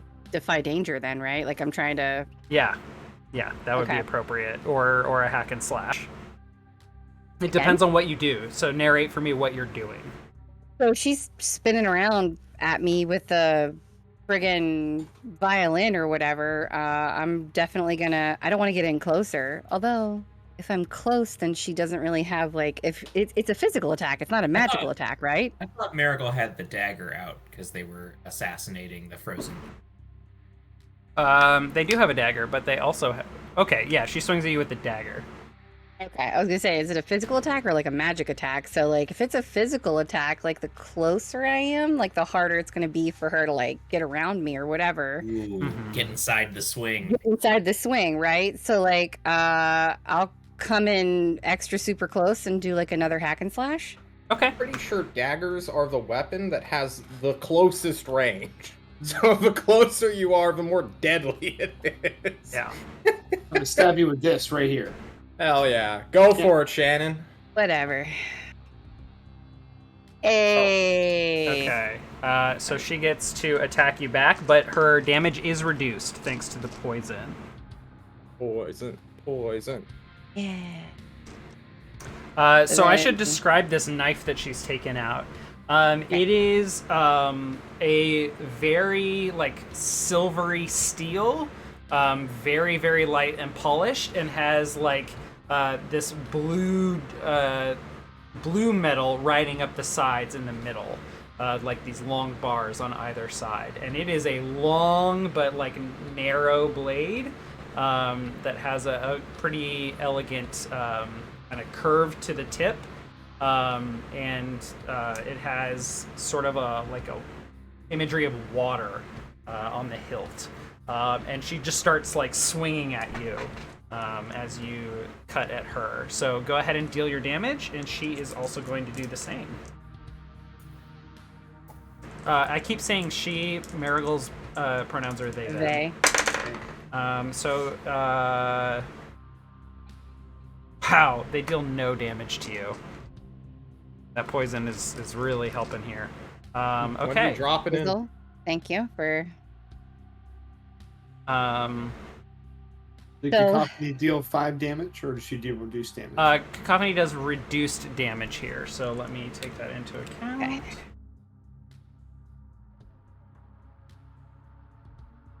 Okay, so this is an elf individual. What you know about elves is they don't have blood. They don't bleed, right? Okay. They are. They just don't, because their bodies like grow out of this ruby in the center of them, and it kind of like when it dies, it kind of just deteriorates like a husk. You cut into Marigold, and blood starts spilling, like, or staining their robes. Like, you pull your claws out and you see blood on the tips of your claws. Oh. And they That's let out interesting. a pained groan, and they begin. What do? They mutter under their breath and cast a spell and just hold a hand out in front of them, and like a sheen barrier of hard light just flashes in front of them. And there is like a kind of stiffness to the air in front of them now. When we coming in, Nick? I'm gonna give Cacophony one more narration. Okay. Okay, is there anything? I mean, if there's like the hard air and I can't get through it, like. Do you test that in some way? Am I? or Well, do I you mean, we're right up against each other, like grappling. No, like I'm Yeah. stabbing at them and they're stabbing at me. So, like, when this barrier of hard air comes up, am I pushed Yeah. back by it? It doesn't push you back, but Marigold just like does this sweep of their hand, and then they like clutch their arm where you gashed them, and you can see the blood beginning to stain their robe then. Nice. And they kind of like relax a little bit, even though you're because standing they feel like feet apart. I see. Because so they're pretty. They misremind you. Yeah, so I'm gonna say that due to Cacophony's like fighting ability and you know being an assassin and all of that, like she's gonna recognize like this relaxed stance is like you're no longer a threat to me, and she's gonna take that opportunity to be like to just kind of like fuck off and like go like fly back up into the rafters. I think to make her escape. And in the meantime, though, I think she's going to be looking at like a means of getting people out. So like Basil is still frozen. What about Chives? Was Chives affected by? Oh yes. So he's a demon also. Like is he? So he's frozen as well. We can't actually treat Chives like a demon unless Andy takes one specific move for his class. So One day. should we assume then that Chives is also frozen? Chives is frozen, yeah. Okay, then I'm gonna go up and protect Basil and Chives and like shield them with my body while I try to figure out like what the fuck it is that this bitch is doing. So. Oh, Chi- what? Done Chives. Go ahead. done so soon? Your friends will die, and then anime crashing through. I mean, it's an open air building. Like, there's no roof in the center here, but y'all come diving in. Suddenly, from the rafters, Thatch, slap your spell on me. It's time. It's time to RKO. Watch out! Watch out! Who's Thatch? Oh, fuck, Thatch. Merrick, Got you. I got. Merrick, help me. You got yourself. I fucking did it. Nick, as we're flying across, I want to cast Magic Weapon on Wick's sword. This is the sword that casts spells, and you keep threatening me. If I don't use it, I'm gonna die. So I'm gonna use it right here, right now. Magic weapon. The weapon you hold while casting does 1d4 until you just. Okay, that's fine. Oh, wonderful! God, I rolled an 11. I'm gonna it went empower it. Nice. I'm gonna empower it and give him 2d4. Double the effects. Oh, That is perfect because, Merrick, when you are studying this blade and casting your spell on it, through your eyes, you see, like... I don't want to take away the fact that you have Empower, but, like, you see that there is so much of that, like, just raw energy that I described. It is just so easy for you to empower this thing. Like it is just bursting with energy that you can use, like that raw potential. And I think the sword just, I don't know, Wick, does it get like a little longer? Does it get like a little sharper? What is that? I think it grows like this weird aura of like, what is Worm? What color is Worm? Is he like a bronze snake? Is he like a black mamba? What kind of snake is he? What do you think, Brian? Well, let's see here. Hold on. Let's look at snakes. We're gonna fall into a rabbit hole of snakes. I don't think it's a cobra or something. Get it? Rabbit hole of snakes? Yes. We get it. Well, I think Merrick's armor and my token is like kind of like a lighter green with like white and grander tones. So I think it's like green, small, slimy scales. What color are Alright. your eyes right now? With true seeing, I'm not sure. Probably either yellow or white. I was thinking yellow or red, but yeah, white could work Go with too. yellow then. Go with yellow. A reddish, yellowish, greenish, vibrant energy encases the blade as we shoot through the sky, barrel into the amphitheater, slam down. This person, whatever they are, truly has to be stunned as I enter combat and roll charisma with my evil eye.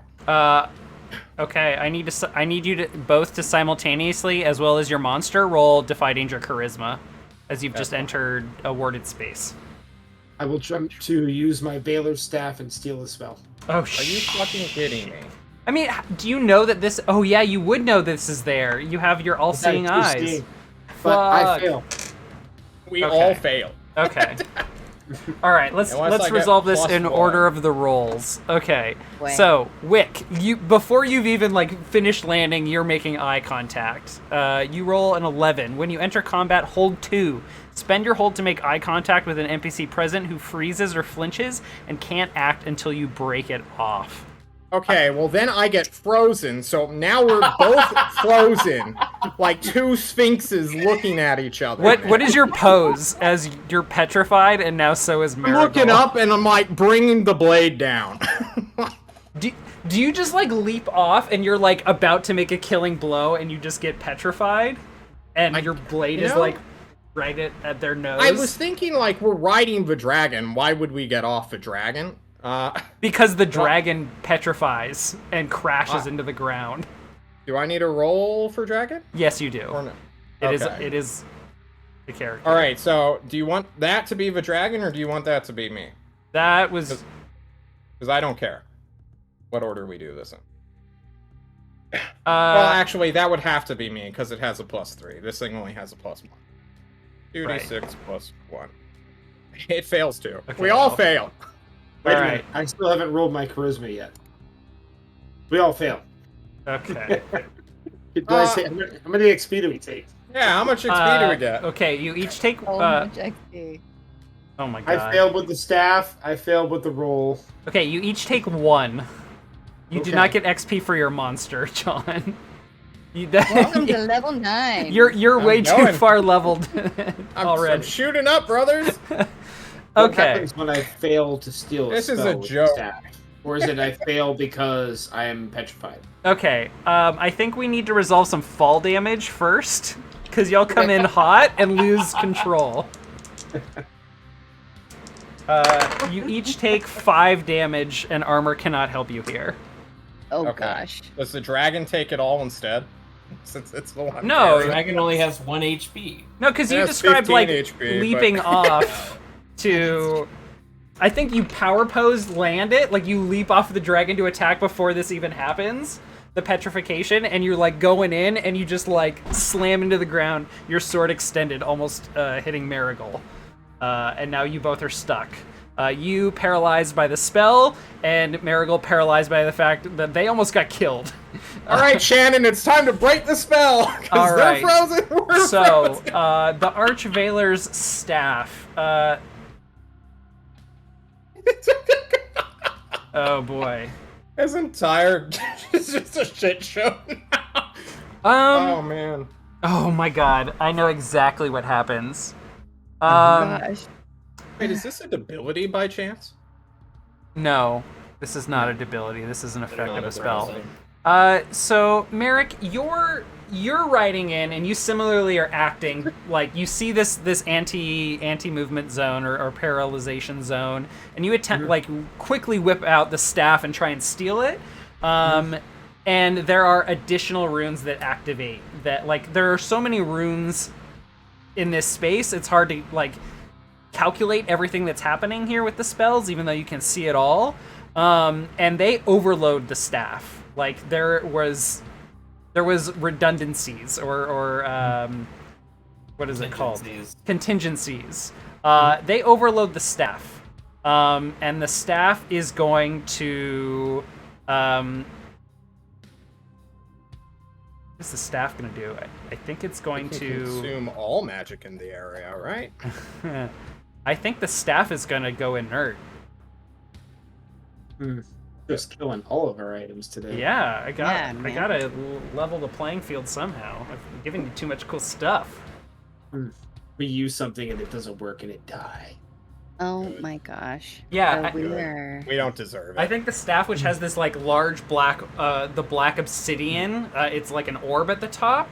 I think it just like begins to just glimmer runes, and then too many runes, and then it just like the tip explodes. That orb of metal just shatters. Okay. So everyone's petrified. Except for Cacophony now. This is great. I'm gonna do this. I don't know what I'm gonna do. I'm gonna fly in without a plan, as is. So, is she still surrounded, or are they still surrounded by this hard air, or was that sort of busted up by like locking eyes with Wick? Wick, give me a hack and slash, please. Yeah, you see like the tip of Wick's sword, like as he's flying through the air, leaping off of this weird shadow dragon thing, and he just like there's like what looks like cracking through glass, just kind of emanating from where his sword is. You do not deal damage, Wick, but you do break the barrier. Nice. Okay, so I just I'm wanna gonna. Now that everybody's damage. frozen, I'm just Burner I'm time. gonna do it dirty, and I'm gonna go up behind them Okay. and just drag my blade across their throat and kill them like immediately. No, Okay. like that's not like glamorous, but like this is a wizard, and I am not magic. Okay. This is a backstab because they are defenseless right now. They are like panicking at the fact that Wick almost killed them. Go ahead and roll your damage, and then I believe with your backstab you get plus 1d6. Should I just roll damage, or should I roll backstab? Well, roll damage and then roll me 1d6. Wow, max Damage, and then 1d6.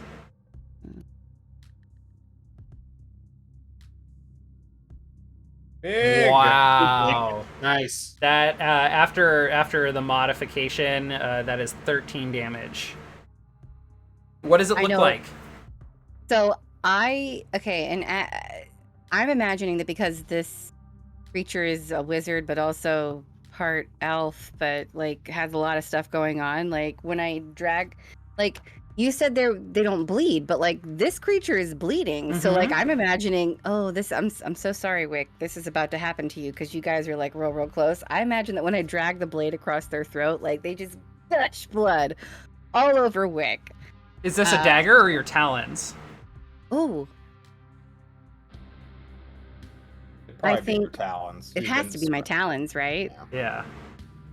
But I think it's my talons. I think that it's the 3, and then she drags it across their their throat, and it's just Wick like, is blah, blah, blah, blah, blah. Wick is screaming and blood just spatters all through his mouth. He's like, I'm gonna kill Ew. I'm so sorry. I'm so sorry. It's delicious. It's fine. fuels his magic. And I think that there's like an exceptional amount of blood, and I think that Cacophony is like really surprised by like there's not usually this much blood, and she's just like, even she's a little grossed out by it. Is she dead? Yeah, Cacophony, you don't, yeah. So you rip through the throat, blood just spurts everywhere, and then the body just completely explodes in like an ink-like sack explosion, all over you and Wick, like completely covered head to toe in this black whatever. And for you, Wick, and probably for you too, Cacophony, as it gets into your mouth, this tastes like ink, like a creature's ink. Like squid ink.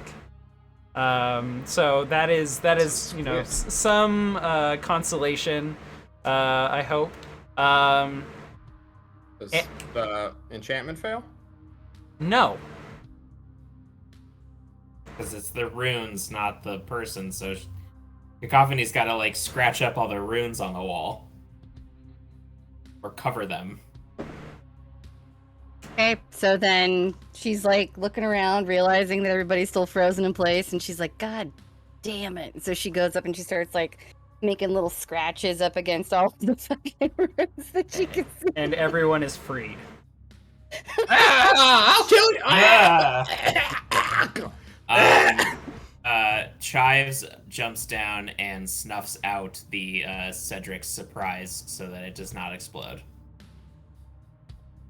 Good name. Thank you.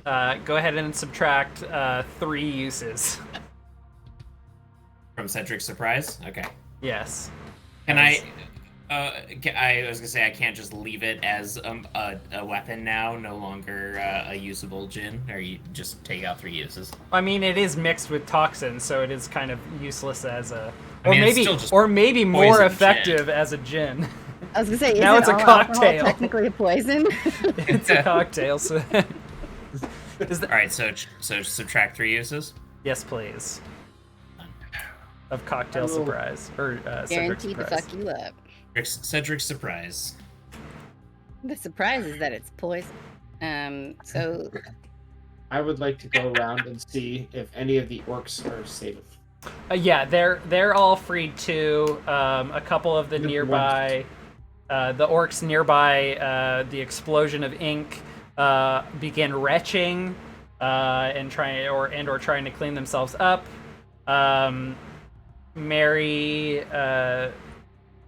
Mary Mishap like comforts some of her soldiers and says, "Well, we knew about her powers, but I was certainly not expecting that. We had a great deal of magical enchantments on our equipment, but they disabled them quite quickly." if only you had listened to someone who told you that you weren't prepared. I'm not gonna kick you while you're down. At least we won. I'm gonna Indeed. confirm she's dead and go to the backstage, I guess, where Basil mentioned she had a private room. Did Mhm. she just take over this place entirely? Yes, there is a mirror back here with runes, Wick. Your suspicions validated after so long, and there's other runes for other stuff here. Company wants to steal things. And like they had a bag here as I well. opened the bag. How much money did she steal from everybody? I mean, she charged admission for the first concert, so there's like 100 coin here. I'll add it. Hell yeah. Going to the war fund, baby. I'm gonna take Basil- Cacophony. Oh, go, Basil. I was gonna say Basil fishes the murder violin out of the pool of ink Mm-hmm. and shakes the ink off of it. I don't know if it's that Man. simple, but okay. Wiping it off. No, one perfect flourish, ink free. We already had the fucking anime style monster through the ceiling. We Now might it's as well Looney also Tunes. just get like the perfect like. Whoosh. There you go. All right. Fair enough. Is there a special thing to add to my inventory if I collect this? Violin. It's literally just violin. Okay. It's one weight. So it's not imbued with anything. Marigal was the one who made it. No. Magic. Correct. Fuck. This is here. Anything Wick, cool? Wick, it does occur to you, as Basil points out, that it's a mundane violin, that perhaps Marigold was creating patterns with music the way that Lyrica was described as doing. Such is life. I mean, there's just other, like, mundane stuff here for traveling. So if you want any, like, rations or dungeon equipment, dungeon gear, it's yours. But otherwise, nothing in particular. Basil plays a sad lament on the violin for his bow that he has had since he left the mountains. I Sad. think Cacophony wants to try and collect some of this ink to see if it has any sort of poisonous attributes, or if it's just. Oh, okay.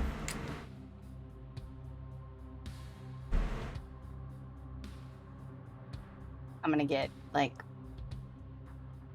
a good sample with it to see if maybe like what I write with their ink blood is imbued with some special property as well. We don't know.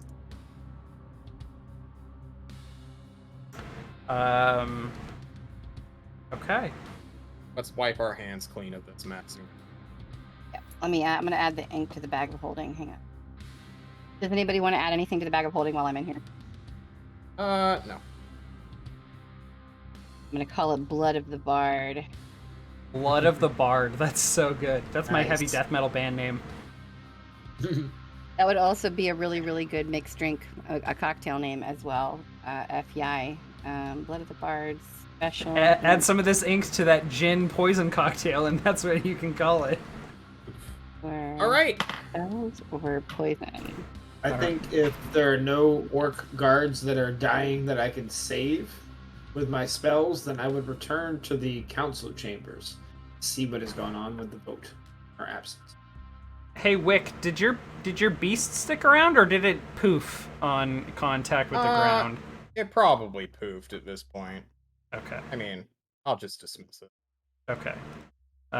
If you dismiss it immediately upon arrival, like when it slams into the ground, then no one's gonna question what the fuck that thing is. It did nothing but get us here anyway. It's fine. Okay. Magic saved you. The dope ass Yeah. way to travel. Thank you, Wick. You great man. You.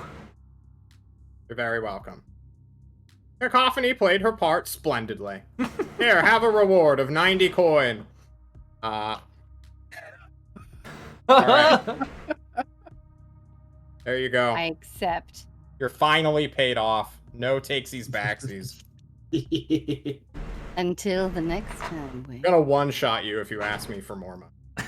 Pleasure doing business with you. Come back anytime. God. All right. So Let's go have a chat.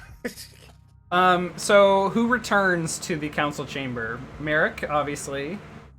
Yeah. Wick, I'm you there. do too. I have to. Covered in ink. Ink, blood, whatever. It's Covered fine. in Wait, do I have glory. prestidigitation? What does this spell do? Hang on. I don't know what a spell does. I never use it. Can I clean anything? No, it's fine.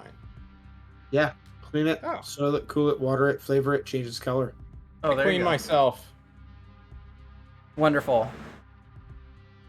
All right. So, you all arrive back, and they have gone to recess, waiting for you all to return. And as soon as you arrive, witnessed by Starlight, calls the meeting back to order. Was the bard apprehended? In a manner of speaking. Fantastic. Now, on to the request from the Hollows. Our neighbors to the west. And I was getting my directions mixed up. It's been so long since we used them. At least, if you will. So, please, what does the Hollows ask of the orcs? I stand up. Inquisitor, please. You can join me if you want. I don't care, actually. No, I'll stand up. We of the Hollows, excuse me, let me introduce myself. My name is Deputy Inquisitor Wick Moss. I remember my last name. From the Hollows. I represent the Hollows and its interests and come to you as ambassador and also problem solver. I love solving problems. And the biggest problem that we have on our hands, all of us collectively, including you guys, are the Russ Brothers. Now, some might ask, the Russ Brothers haven't come here. Yes, they have. We all know it. They literally searched your place looking for Raven Sisters, do-gooders, who just want to provide the warmth of life to all creatures under the sun. They're bastards, these Russ Brothers. They're coming to kill you. They hate you because your skin is green and your teeth are tusks, and they wish to destroy all of the culture you have built and supplant it with their own. I know this because they've tried doing it to us. They sent an army of undead and demons to my walls, which we had to repel them and kill their champion. They are based in Whaler's Hold to the north, the old city of the dwarves, who they first kicked out 100 years ago. 101 years ago? It doesn't matter. No. We in the Hollows, an ally with Torvald Stormheart. Oh god, I hope that's his name. Stormeye, thank you. Very close. Very close. It's very close. Storm Morgan has given us allyship after we demonstrated our martial prowess. We ask that you, brave, noble, and righteous orcs committed to justice, much like the justice we gave you for the gruesome and illegal killing of your curator, to join us. Join us in the field of battle, and let us rid ourselves of this cancerous growth that grows to our north, so that may we all live in peace, harmony, and without a boot on our necks. Would you say this is a logical appeal or an emotional appeal? Whichever lets me roll charisma, man. I want to use parlay. That's what I want to use. What is parlay? Charisma. It's It charisma. does, isn't it does it? use charisma. I'm a force of will, even though I fail spell saves sometimes, okay? Because I did add some other moves, social moves. I never agree to use them, so... Okay. Can I use Dungeon World's rules, please? Yes, you may. Go ahead and give me a parlay, please. Thank you. If I could find it. Oh, it's called Demand. Sorry. Oh, it's a 9. +1 for having Roach in my pocket. What's his name? Patient Roar. Oh, right. Patient Roar will back me. He wants my goods. So this role is more about the feel of, like, the orc people, because, yes, like, all the curators are basically spoken for. Like, you've made deals, and they're going to stick to those. What you are trying to do is sway the people that the curators need to convince to go to war.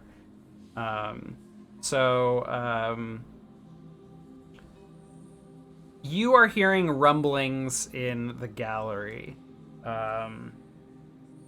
What the? No. Who's it? Skang is probably getting mad that someone's demanding more. What's his name? Buds of Spring. Yeah, I think Like his goons. I think Buds of Spring shouts from the back. And why should we sacrifice orc bodies so that the hollows may benefit from the threat that is far closer to you than it is I to don't want to hear it from a guy who hides in a closet and lets his loved ones die. Jaburn! Shouts someone from the gallery.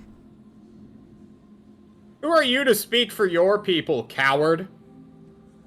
Would you I don't have the need orcs, people who have no will to fight. Would you have the orcs hide in the closet here in Galler Hall? While the forces of the Hollows fight against the Russ Brothers? Or do you think they'll come if they defeat us? Boo! Boo! Let's take Mike's out the not Russ picking- Brothers! Hell yeah. I point at that guy. Like, he's in it! Who else is? Plum and Palm stands up and says, I vow that I will dedicate my life, my work as curator, to leading our people to war and to victory, to safety. Safe from threats, safe from the reach of our enemies, safe from all other kin of the Ravenlands. The champion of Clear speaks. And Witnessed by Starlight says, I believe we are ready to vote. And let's see. Undulant Embers, Witnessed by Starlight, Plum and Palm, and Moonlight will all vote in favor of assisting the Hollows. Patient Roar does not yet have a ruby in hand. True. But would he really stand against, like, his allies? This is basically unanimous. Yeah, you want to be I the think- outsider? I think this is a yes. Well, from him. And there is cheering. We have much work to do as a people to prepare. If we are to go to battle by the end of the summer, we have much to do. And we will stand with our brethren from the Hollows in our united fight against the Russ Brothers, enemy of all.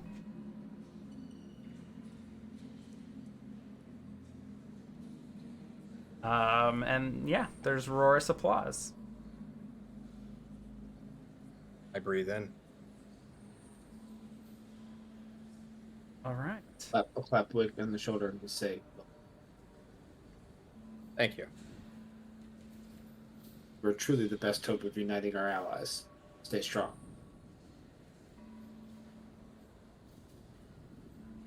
Okay.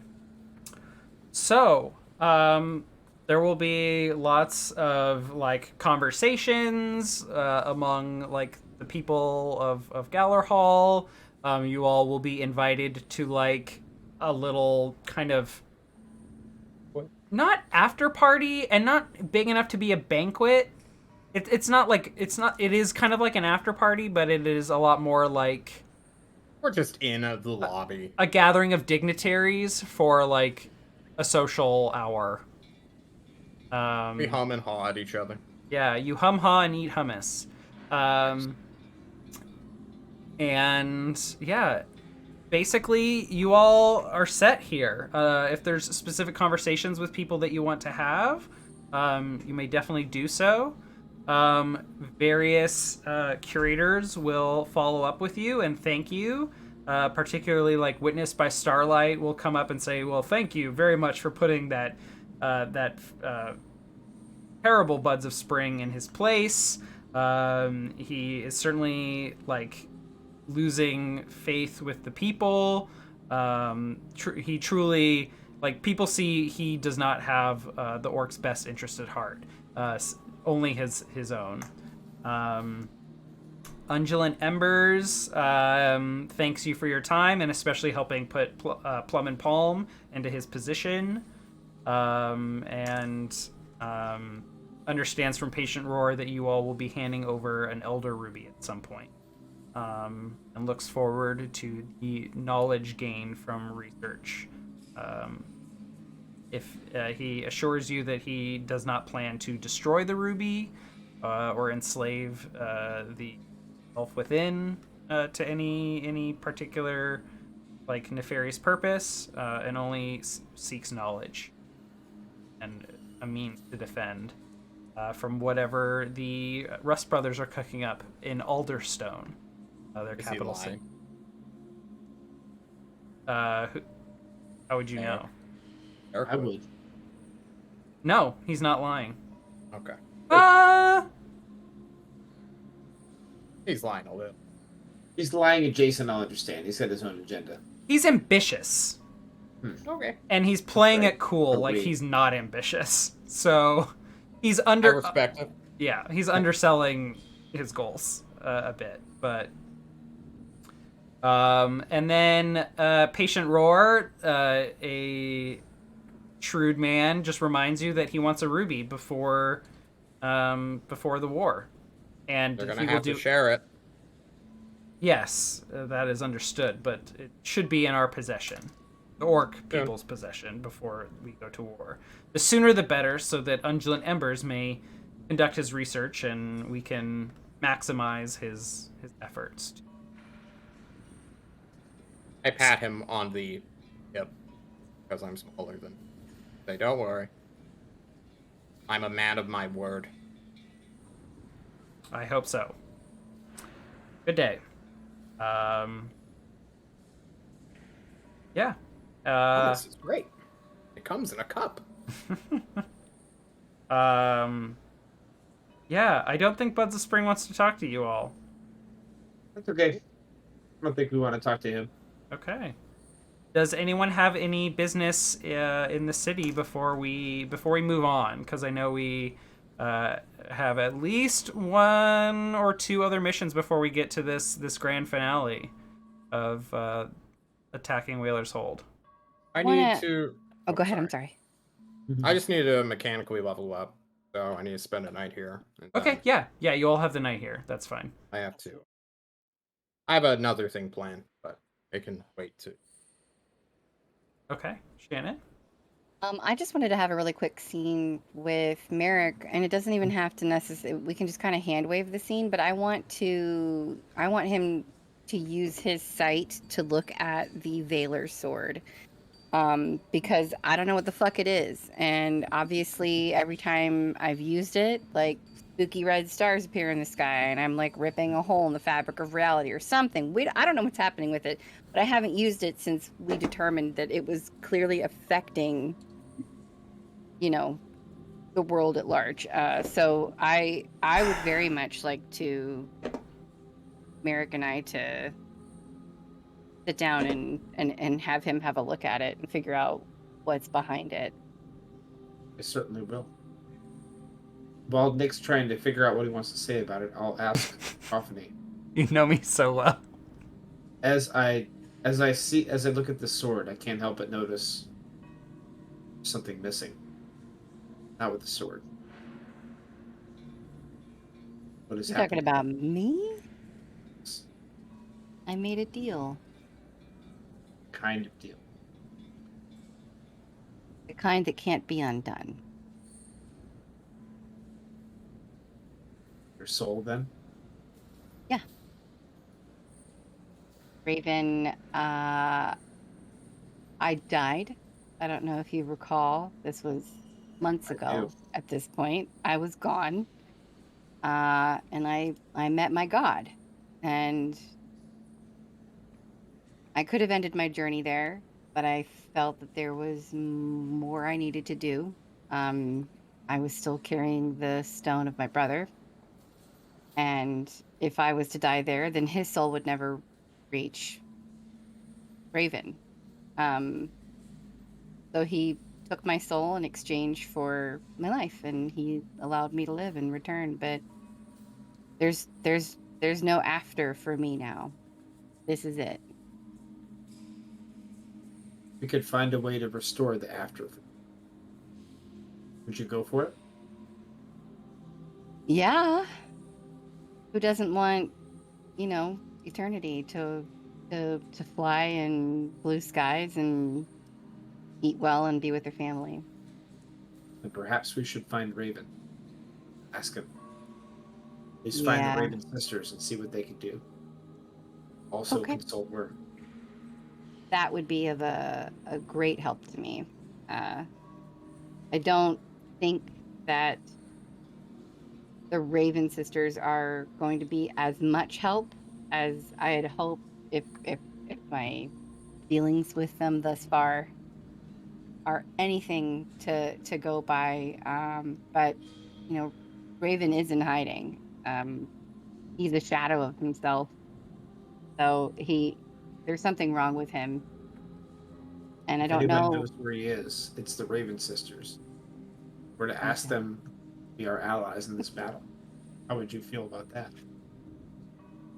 I think that they should. I see no harm in asking. I think we should ask because this is their fight too. It's everybody's fight. It's all of us against them. My hesitance is that I feel like I already know what their answer is going to be, and it's just going to piss me off. But yes, we can ask. Okay.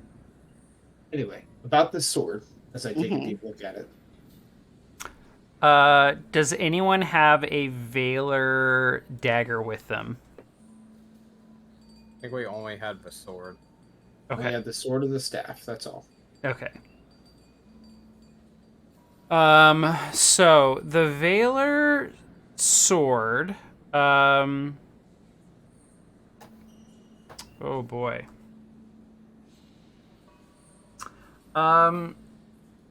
So when you look at it, it looks like a cheap knockoff of whatever Wick's sword is. Like, it has a lot of potential, but not nearly like an order of magnitude less than Wick's. But there are some runes on it that are innate. Unlike Wick's sword. When Wick wields his sword, it doesn't typically show any of the constellations on it unless he's casting a spell or some other weird shit is going on. But there are several that are innate to this blade that you notice. And you... Does this let you comprehend what it does? Would you like me to post true seeing for you? Yeah, please do. Is there also another spell that's like identify, basically? I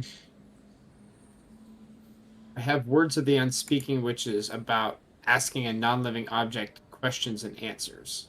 Ooh, that could be interesting. Yes, See I've been all wanting things to as use they it. truly are.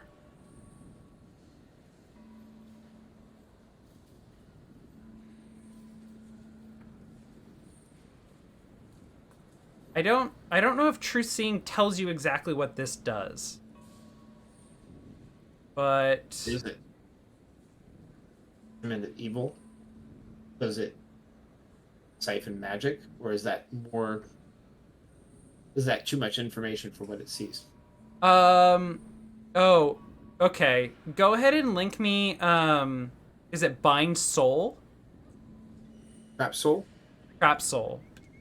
Yeah. So you see these some of the symbols are exactly the same as the symbols that were marked on to Carnal and Amorous Iris's bodies on the crime scene.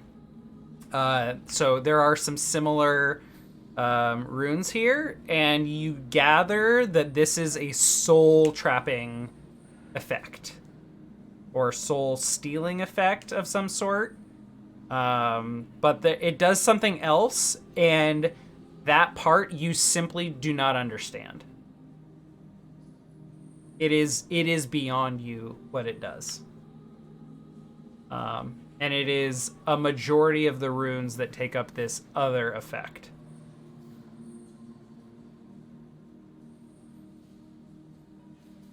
I will relay this information to Cacophony. You may be hesitant to use this as one whose soul is gone. Yeah. You know how it affects you. I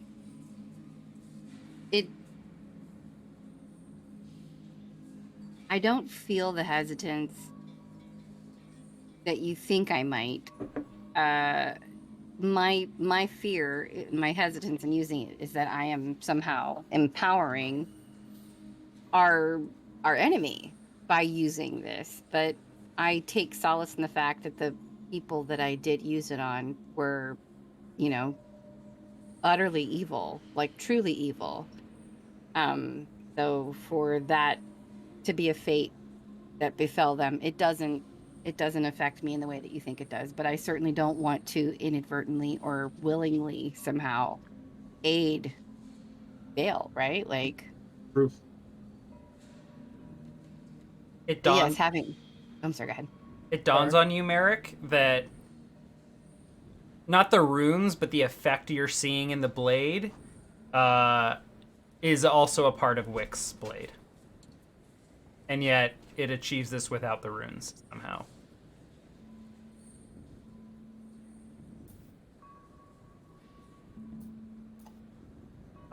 And That as soul energy go. Cacophony expresses her concern about aiding your enemy, can't help but wonder as you put two and two together that Wick's blade might also be doing the same. But Wick's not here right now. Cacophony is. True. With these concerns.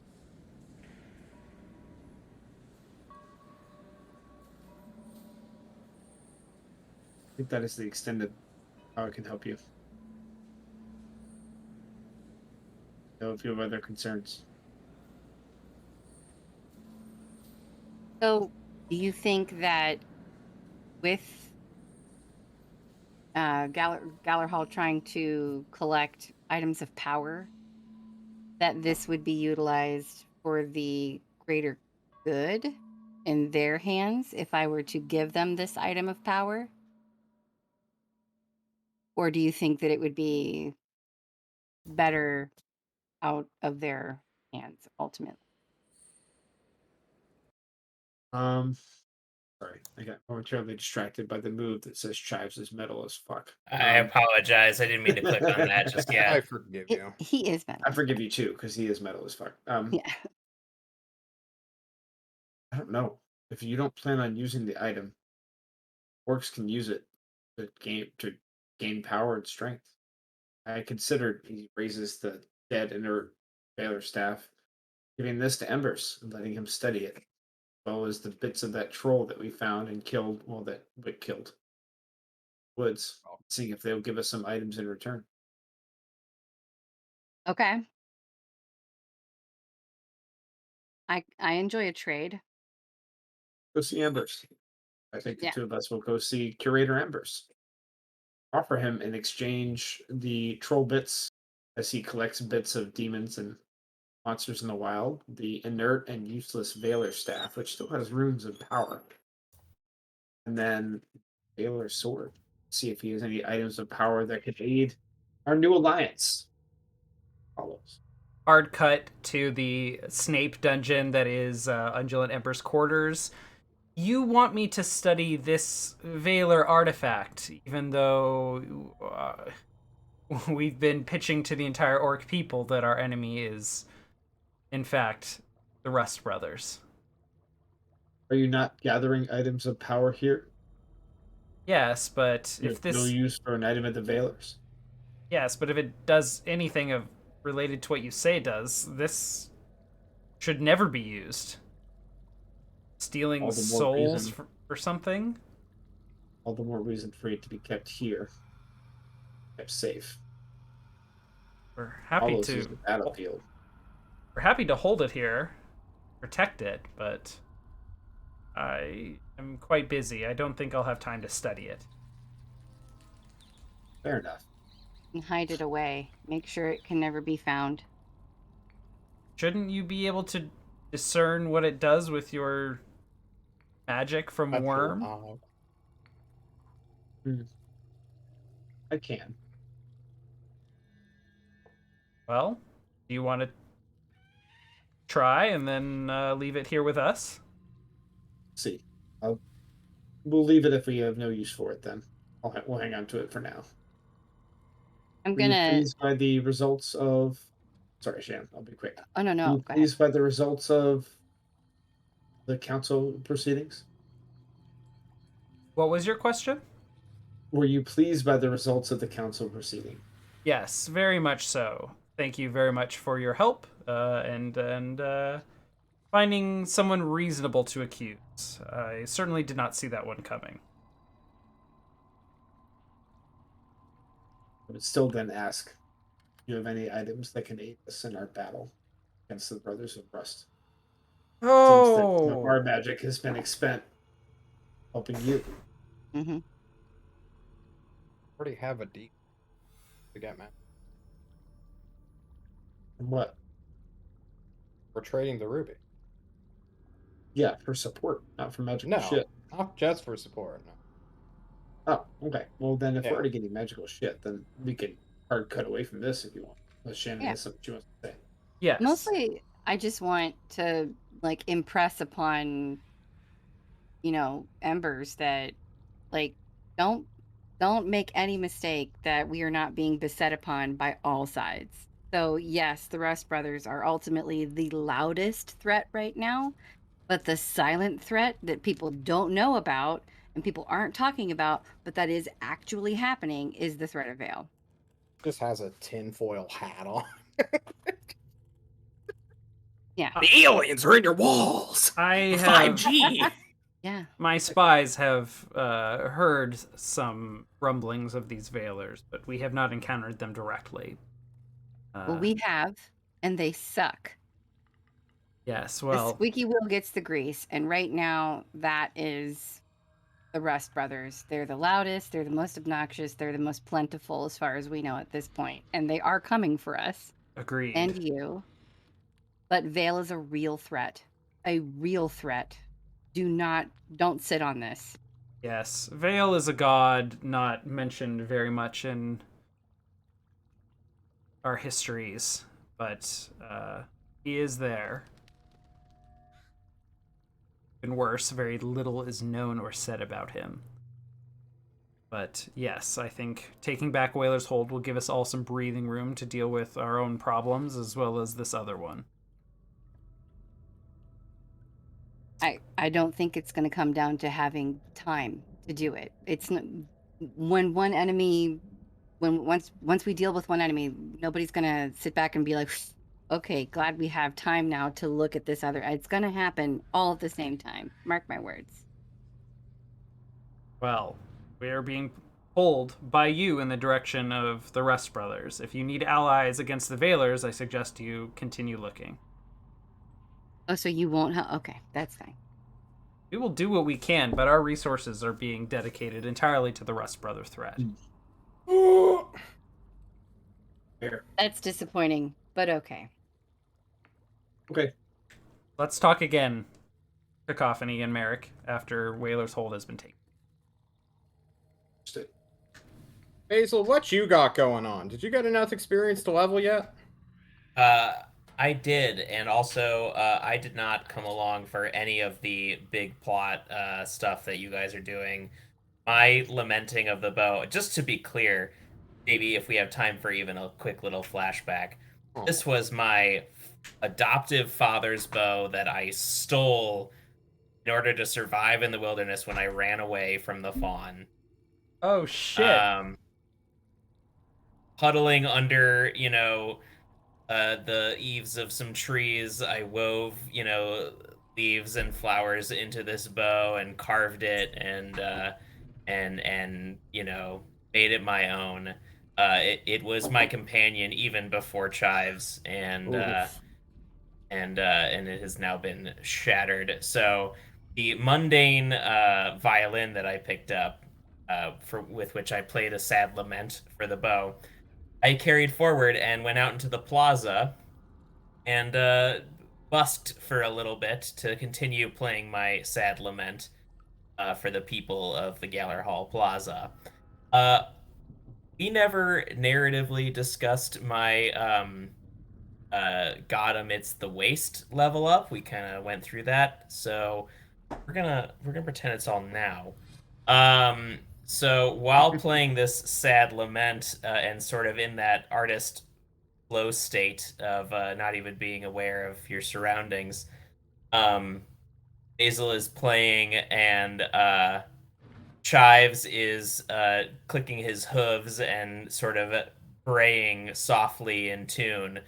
And at some point, a resonance is achieved, and roots begin to grow through the cobblestones, shoots and leaves coming up around Basil, and also out of the violin itself. And turning it from mundane violin, which is what I originally named it in the inventory, to Oh, sorry. growth violin.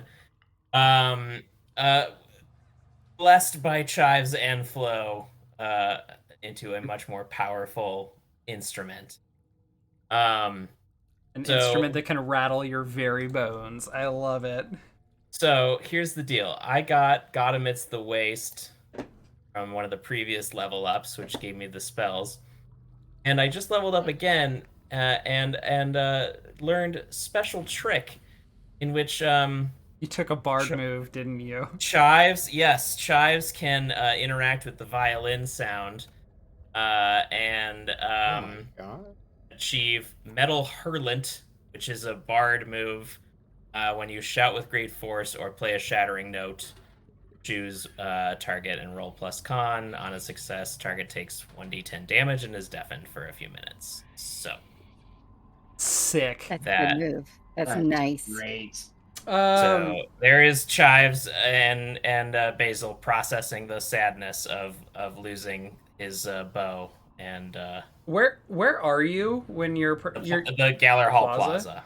Plaza. And at this point, there's basically a fucking like strangler fig, like helix of plant life around us, in the middle of the plaza, and as we continue to play this deafening, sad note. And you chose the god that you're connected to is Flo, yeah? Yes. I think you hear her... I would say Flo chose me. Yeah, I think yeah. you hear her voice. And you say, wow, those are some gnarly tunes, my friend. I knew I liked you when we met last... Oh my god, it was only a few days Christmas? ago. 3 days ago. This doesn't even Last know. Christmas I gave you my blessing. 4 days and 1,000 years ago. I like you. I'll be hanging out with you in spirit a lot. Yeah? Is that something you'd like? I feel like we could get along. Basil plucks an affirmative, positive, major chord, to signal yes to Flo. Sick. Goat just launches children away with it.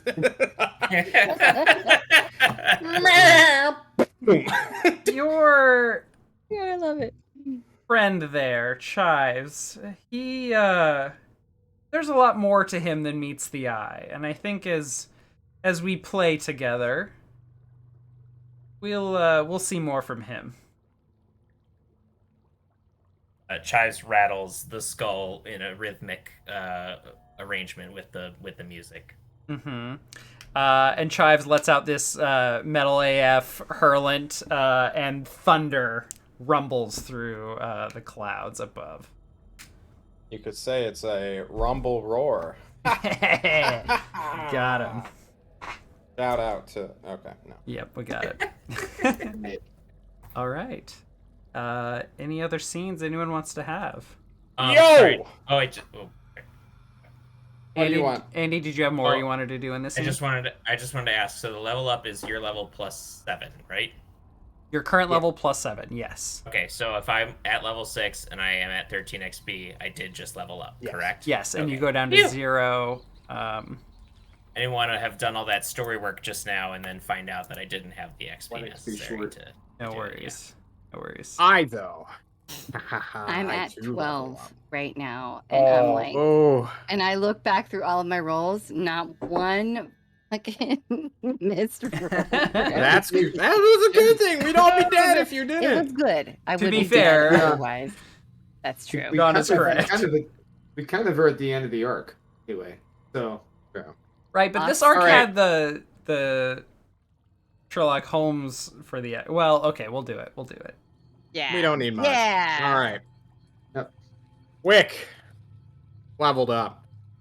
Mhm. Mechanically, he took 1 extra point of intelligence and is now a 7th level wizard multiclass. For that, I took a special spell.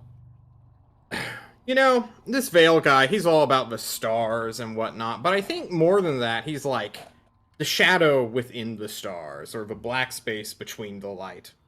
So, you know, he's represented by this red star. But in truth, I'm pretty sure he's like the darkness, more so than that. And with that, Wick, trying to mimic how Vale managed to just blink into Lucaren's house and like clown him. Wick got clowned, and he wants to be able to clown someone too. And he plays with the sword a little bit, looks at the runes,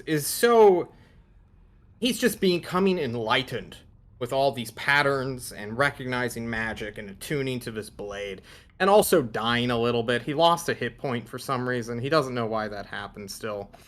But still, losing a 23rd of your being was painful. And now it's time to get some revenge.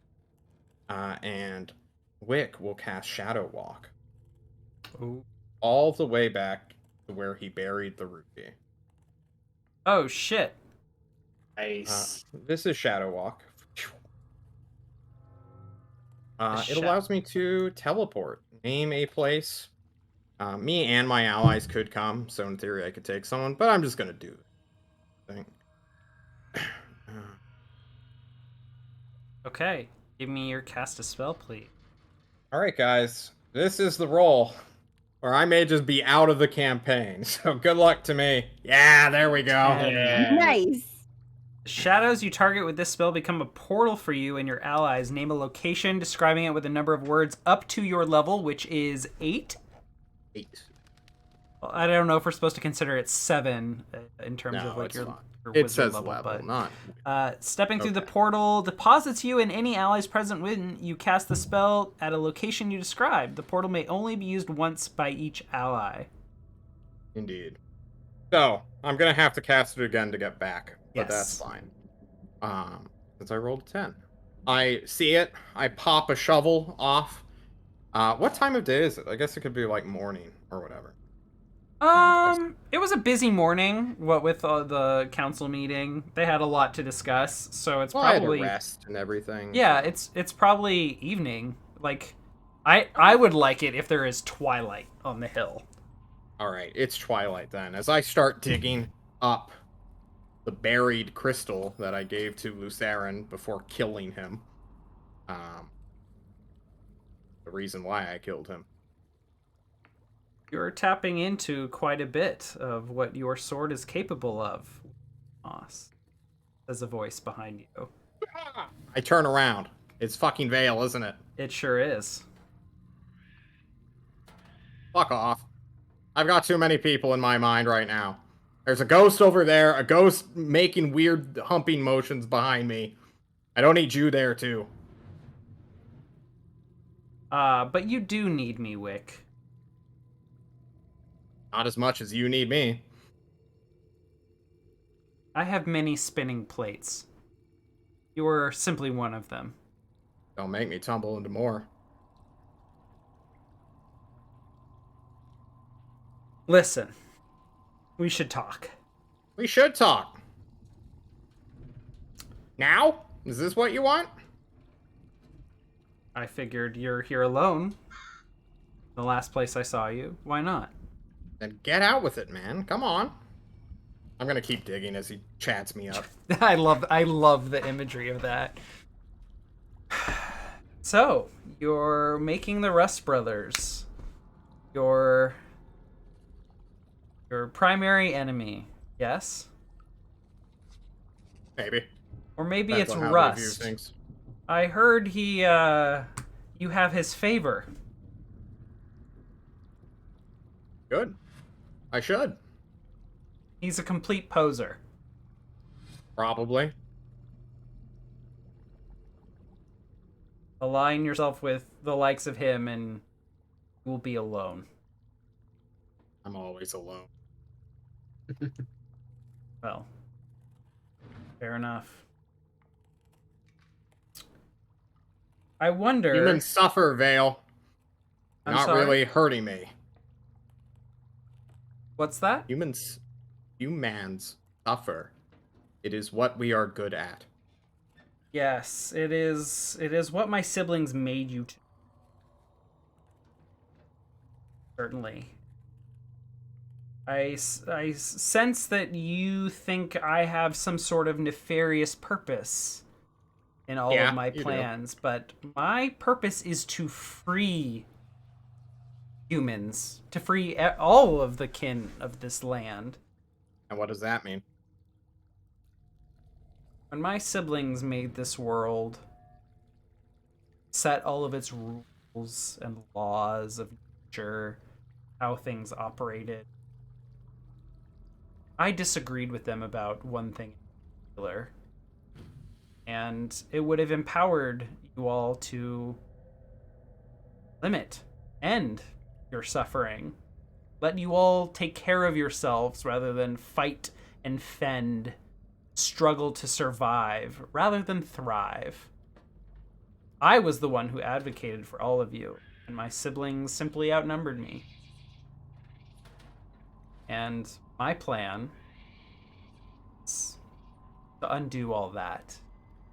To give every person what you have, what your friend Merrick has, what your friend Basil is learning to have. That is, use magic.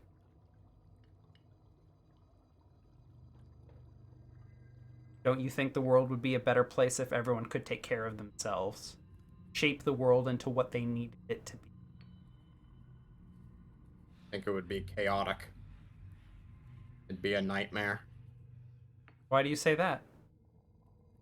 You know what freedom does to people? I know what abundance could give people. You didn't answer my question. You're trying You to prove a hide. point that I think is null. Fail. I don't think people would need to inflict harm on each other if they had what they needed. If they could create it for themselves. Been outside this part. No. Give me infinite power, and I would exact so much bloody justice upon this world. I would make you look like an insect. I think you are wasting your potential by being fucking faffing about, bothering a lonely man who is what, going to kill people enough that you can create that gateway in the sky and fall in. What's the play here, Vale? Pressure me to join the team? I hate everybody here. I don't want anybody to have power. Not you, not Rust, no one. None of you are deserving of it. What do you want, Wick? If you could turn this world into whatever you want, what would it be? Peaceful. What does I that look dig. like? I show him as I dig a metaphorical grave for myself to dig up this heart.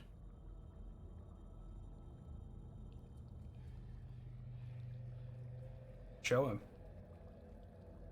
The hole. You would bury this world? Or simply you Someone should. could make that happen? No, we can't.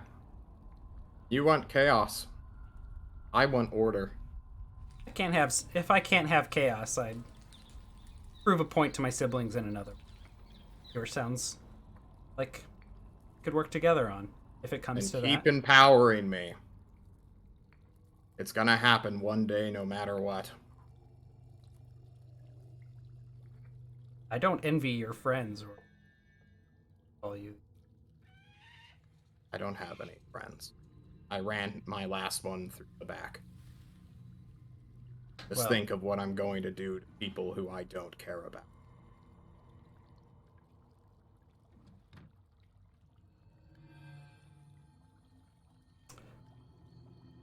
perhaps I should take my leave before I get run in the back. If you cut the string, that might actually happen. Well, have a good evening, Wick. Good luck with.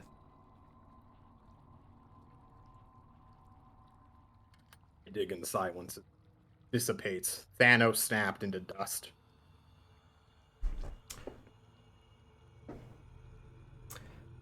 Okay, let us do some XP stuff to resolve the session, and when we come back next week, we will hit the road. I believe we will be heading towards Belderland, home of the Belder clan of dwarves, also where Basil's parentage lies. Okay. XP, or end of session. Where is that? End of story arc. Okay, when you reach the end of a session, choose one of your bonds that you feel is resolved, completely explored, no longer relevant, or otherwise. Ask the player of the character you have the bond with if they agree. If they do, mark XP and write a new bond with whomever you wish. Who would like to go first? I would. Go ahead. I have a bond with Cacophony that I will help Cacophony find information on Raven and ease her worry. I feel that that's resolved, as I will now look for the Raven sisters in a way to find or attempt to restore her soul. Okay. Excellent. Do you agree, Shannon? Yeah, absolutely. Perfect. Mark XP.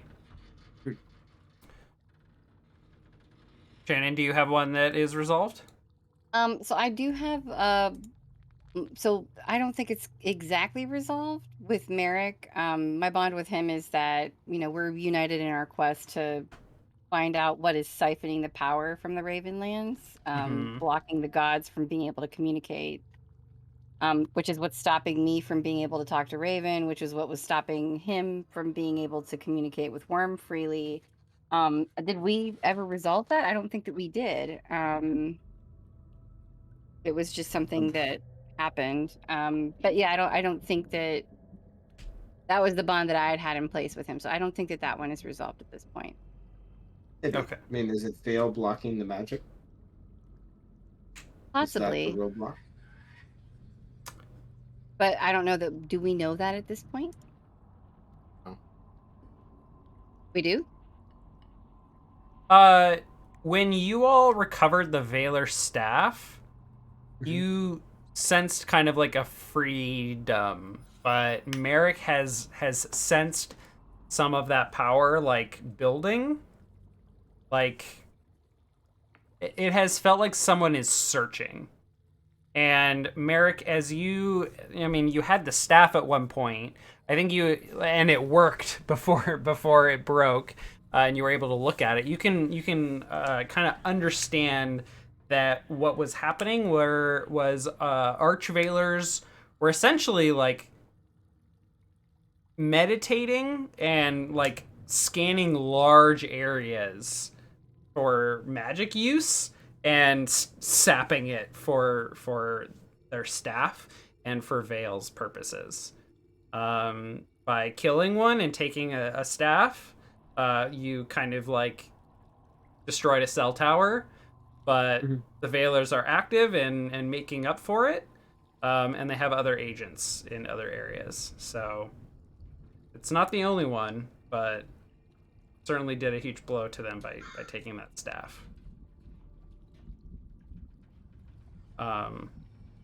So that is kind of what has been going on behind the scenes, and I think now with your all-seeing eye, which will lock in upon your level up permanently. Okay. You understand this now.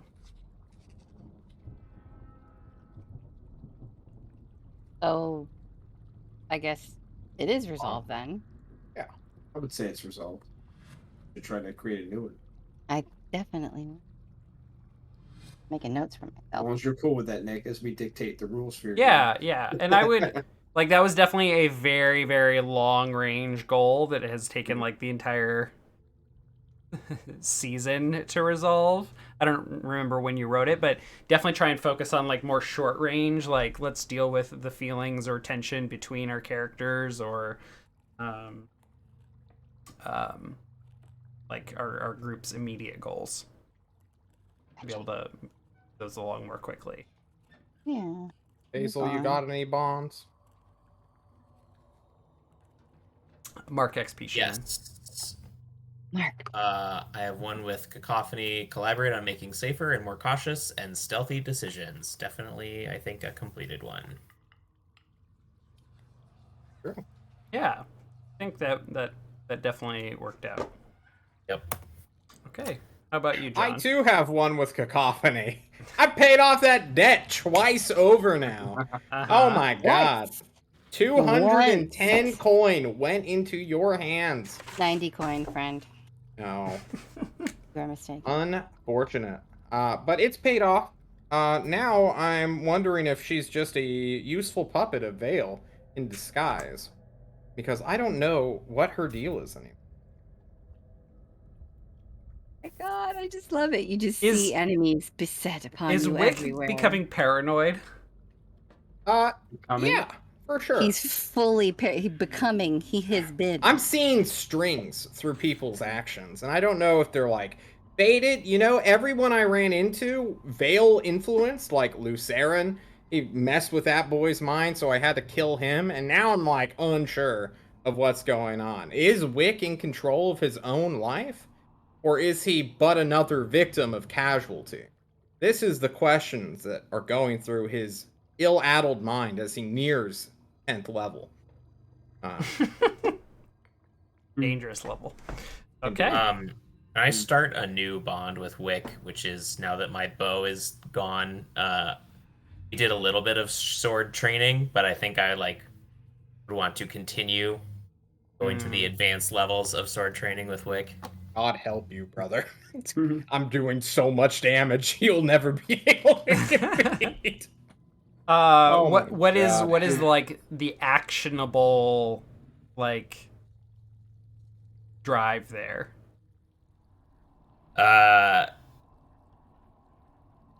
Basil achieves a next level of mastery of sword skill and Okay.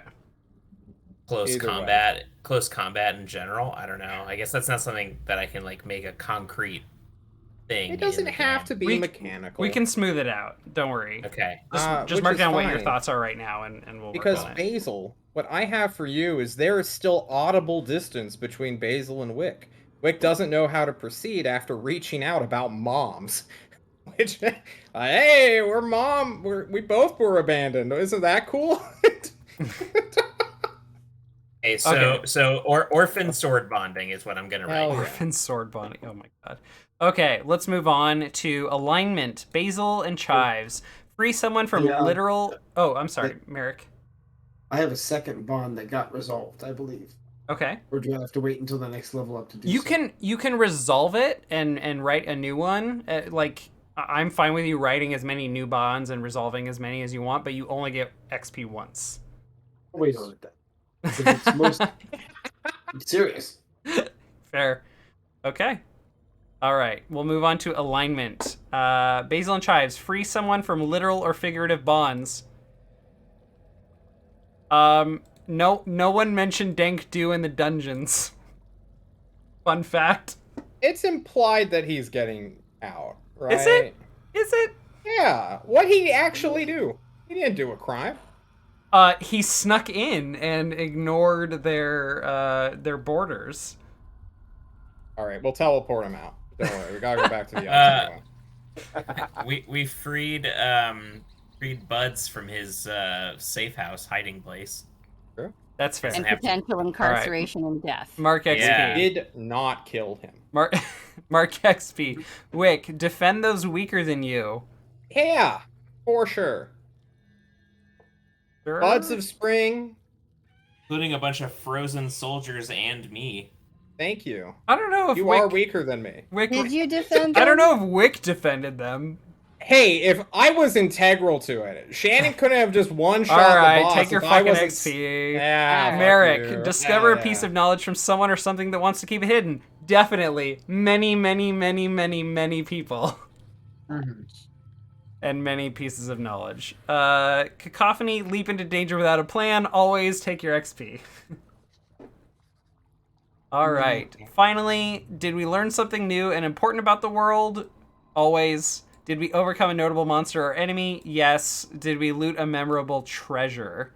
The stone, the ruby, Violin. We didn't loot Eh, the violin. violin. Elder rubies are kind of everywhere at this fucking point. the violin. It's memorable. It's a key fucking thing. Yeah, but, y'all have, almost caught them all. Right. I'm going to say everyone take 2 XP. Oh, wow. Are you sure? XP for For the 3 questions, take 2 XP. Oh, okay. Oh. I am not awarding that last one. that's Since fine. the violin was literally called mundane violin, I think Yes, it's not it is a memorable. mundane violin. You could Until- buy It one. says memorable treasure, okay? Until now that it's been blessed by flow and chives, now it's memorable. Okay. You made it that way, though. Because now it's the overgrowth violin, a different weapon. All right. Okay, last thing. I know we're like way over on time. Wick, give me your cast a spell to return to Galler Hall. Fuck. Hey, it's a pass. Okay. Very good. Should I roll until I don't? Is that what you want? You need to choose one here. What do you choose? Does it really? I guess minus what? Like what? I'm just interested. You're always avoiding this unwelcome attention to yourself. I guess you kind of already You're did. goddamn right I You am. kind of already I'm did. a lurker. I'm I- sneaking around All right. through the shadows of the world. Okay. All right. Rust will never find me. All right. I'm invisible. I'm teleporting around. Does John, or not John, does Wick think that he's just invisible all the time? All right. He might as well be. So let's call it for tonight. We'll be back next week, I think. No one has said that they're out next week yet. But we'll be back with more Song of the Ravenlands next week. Also next week, we will have another Grim Streets of Alderstone on Friday the 15th. So it'll be a busy week for me. Yeah, if you enjoyed the show, please subscribe on Patreon or on Twitch. Tell your friends about us, and check out all of these cool people on the internet if and when they want to be found. Special announcement for all of the viewers in the chat as well as the VOD people.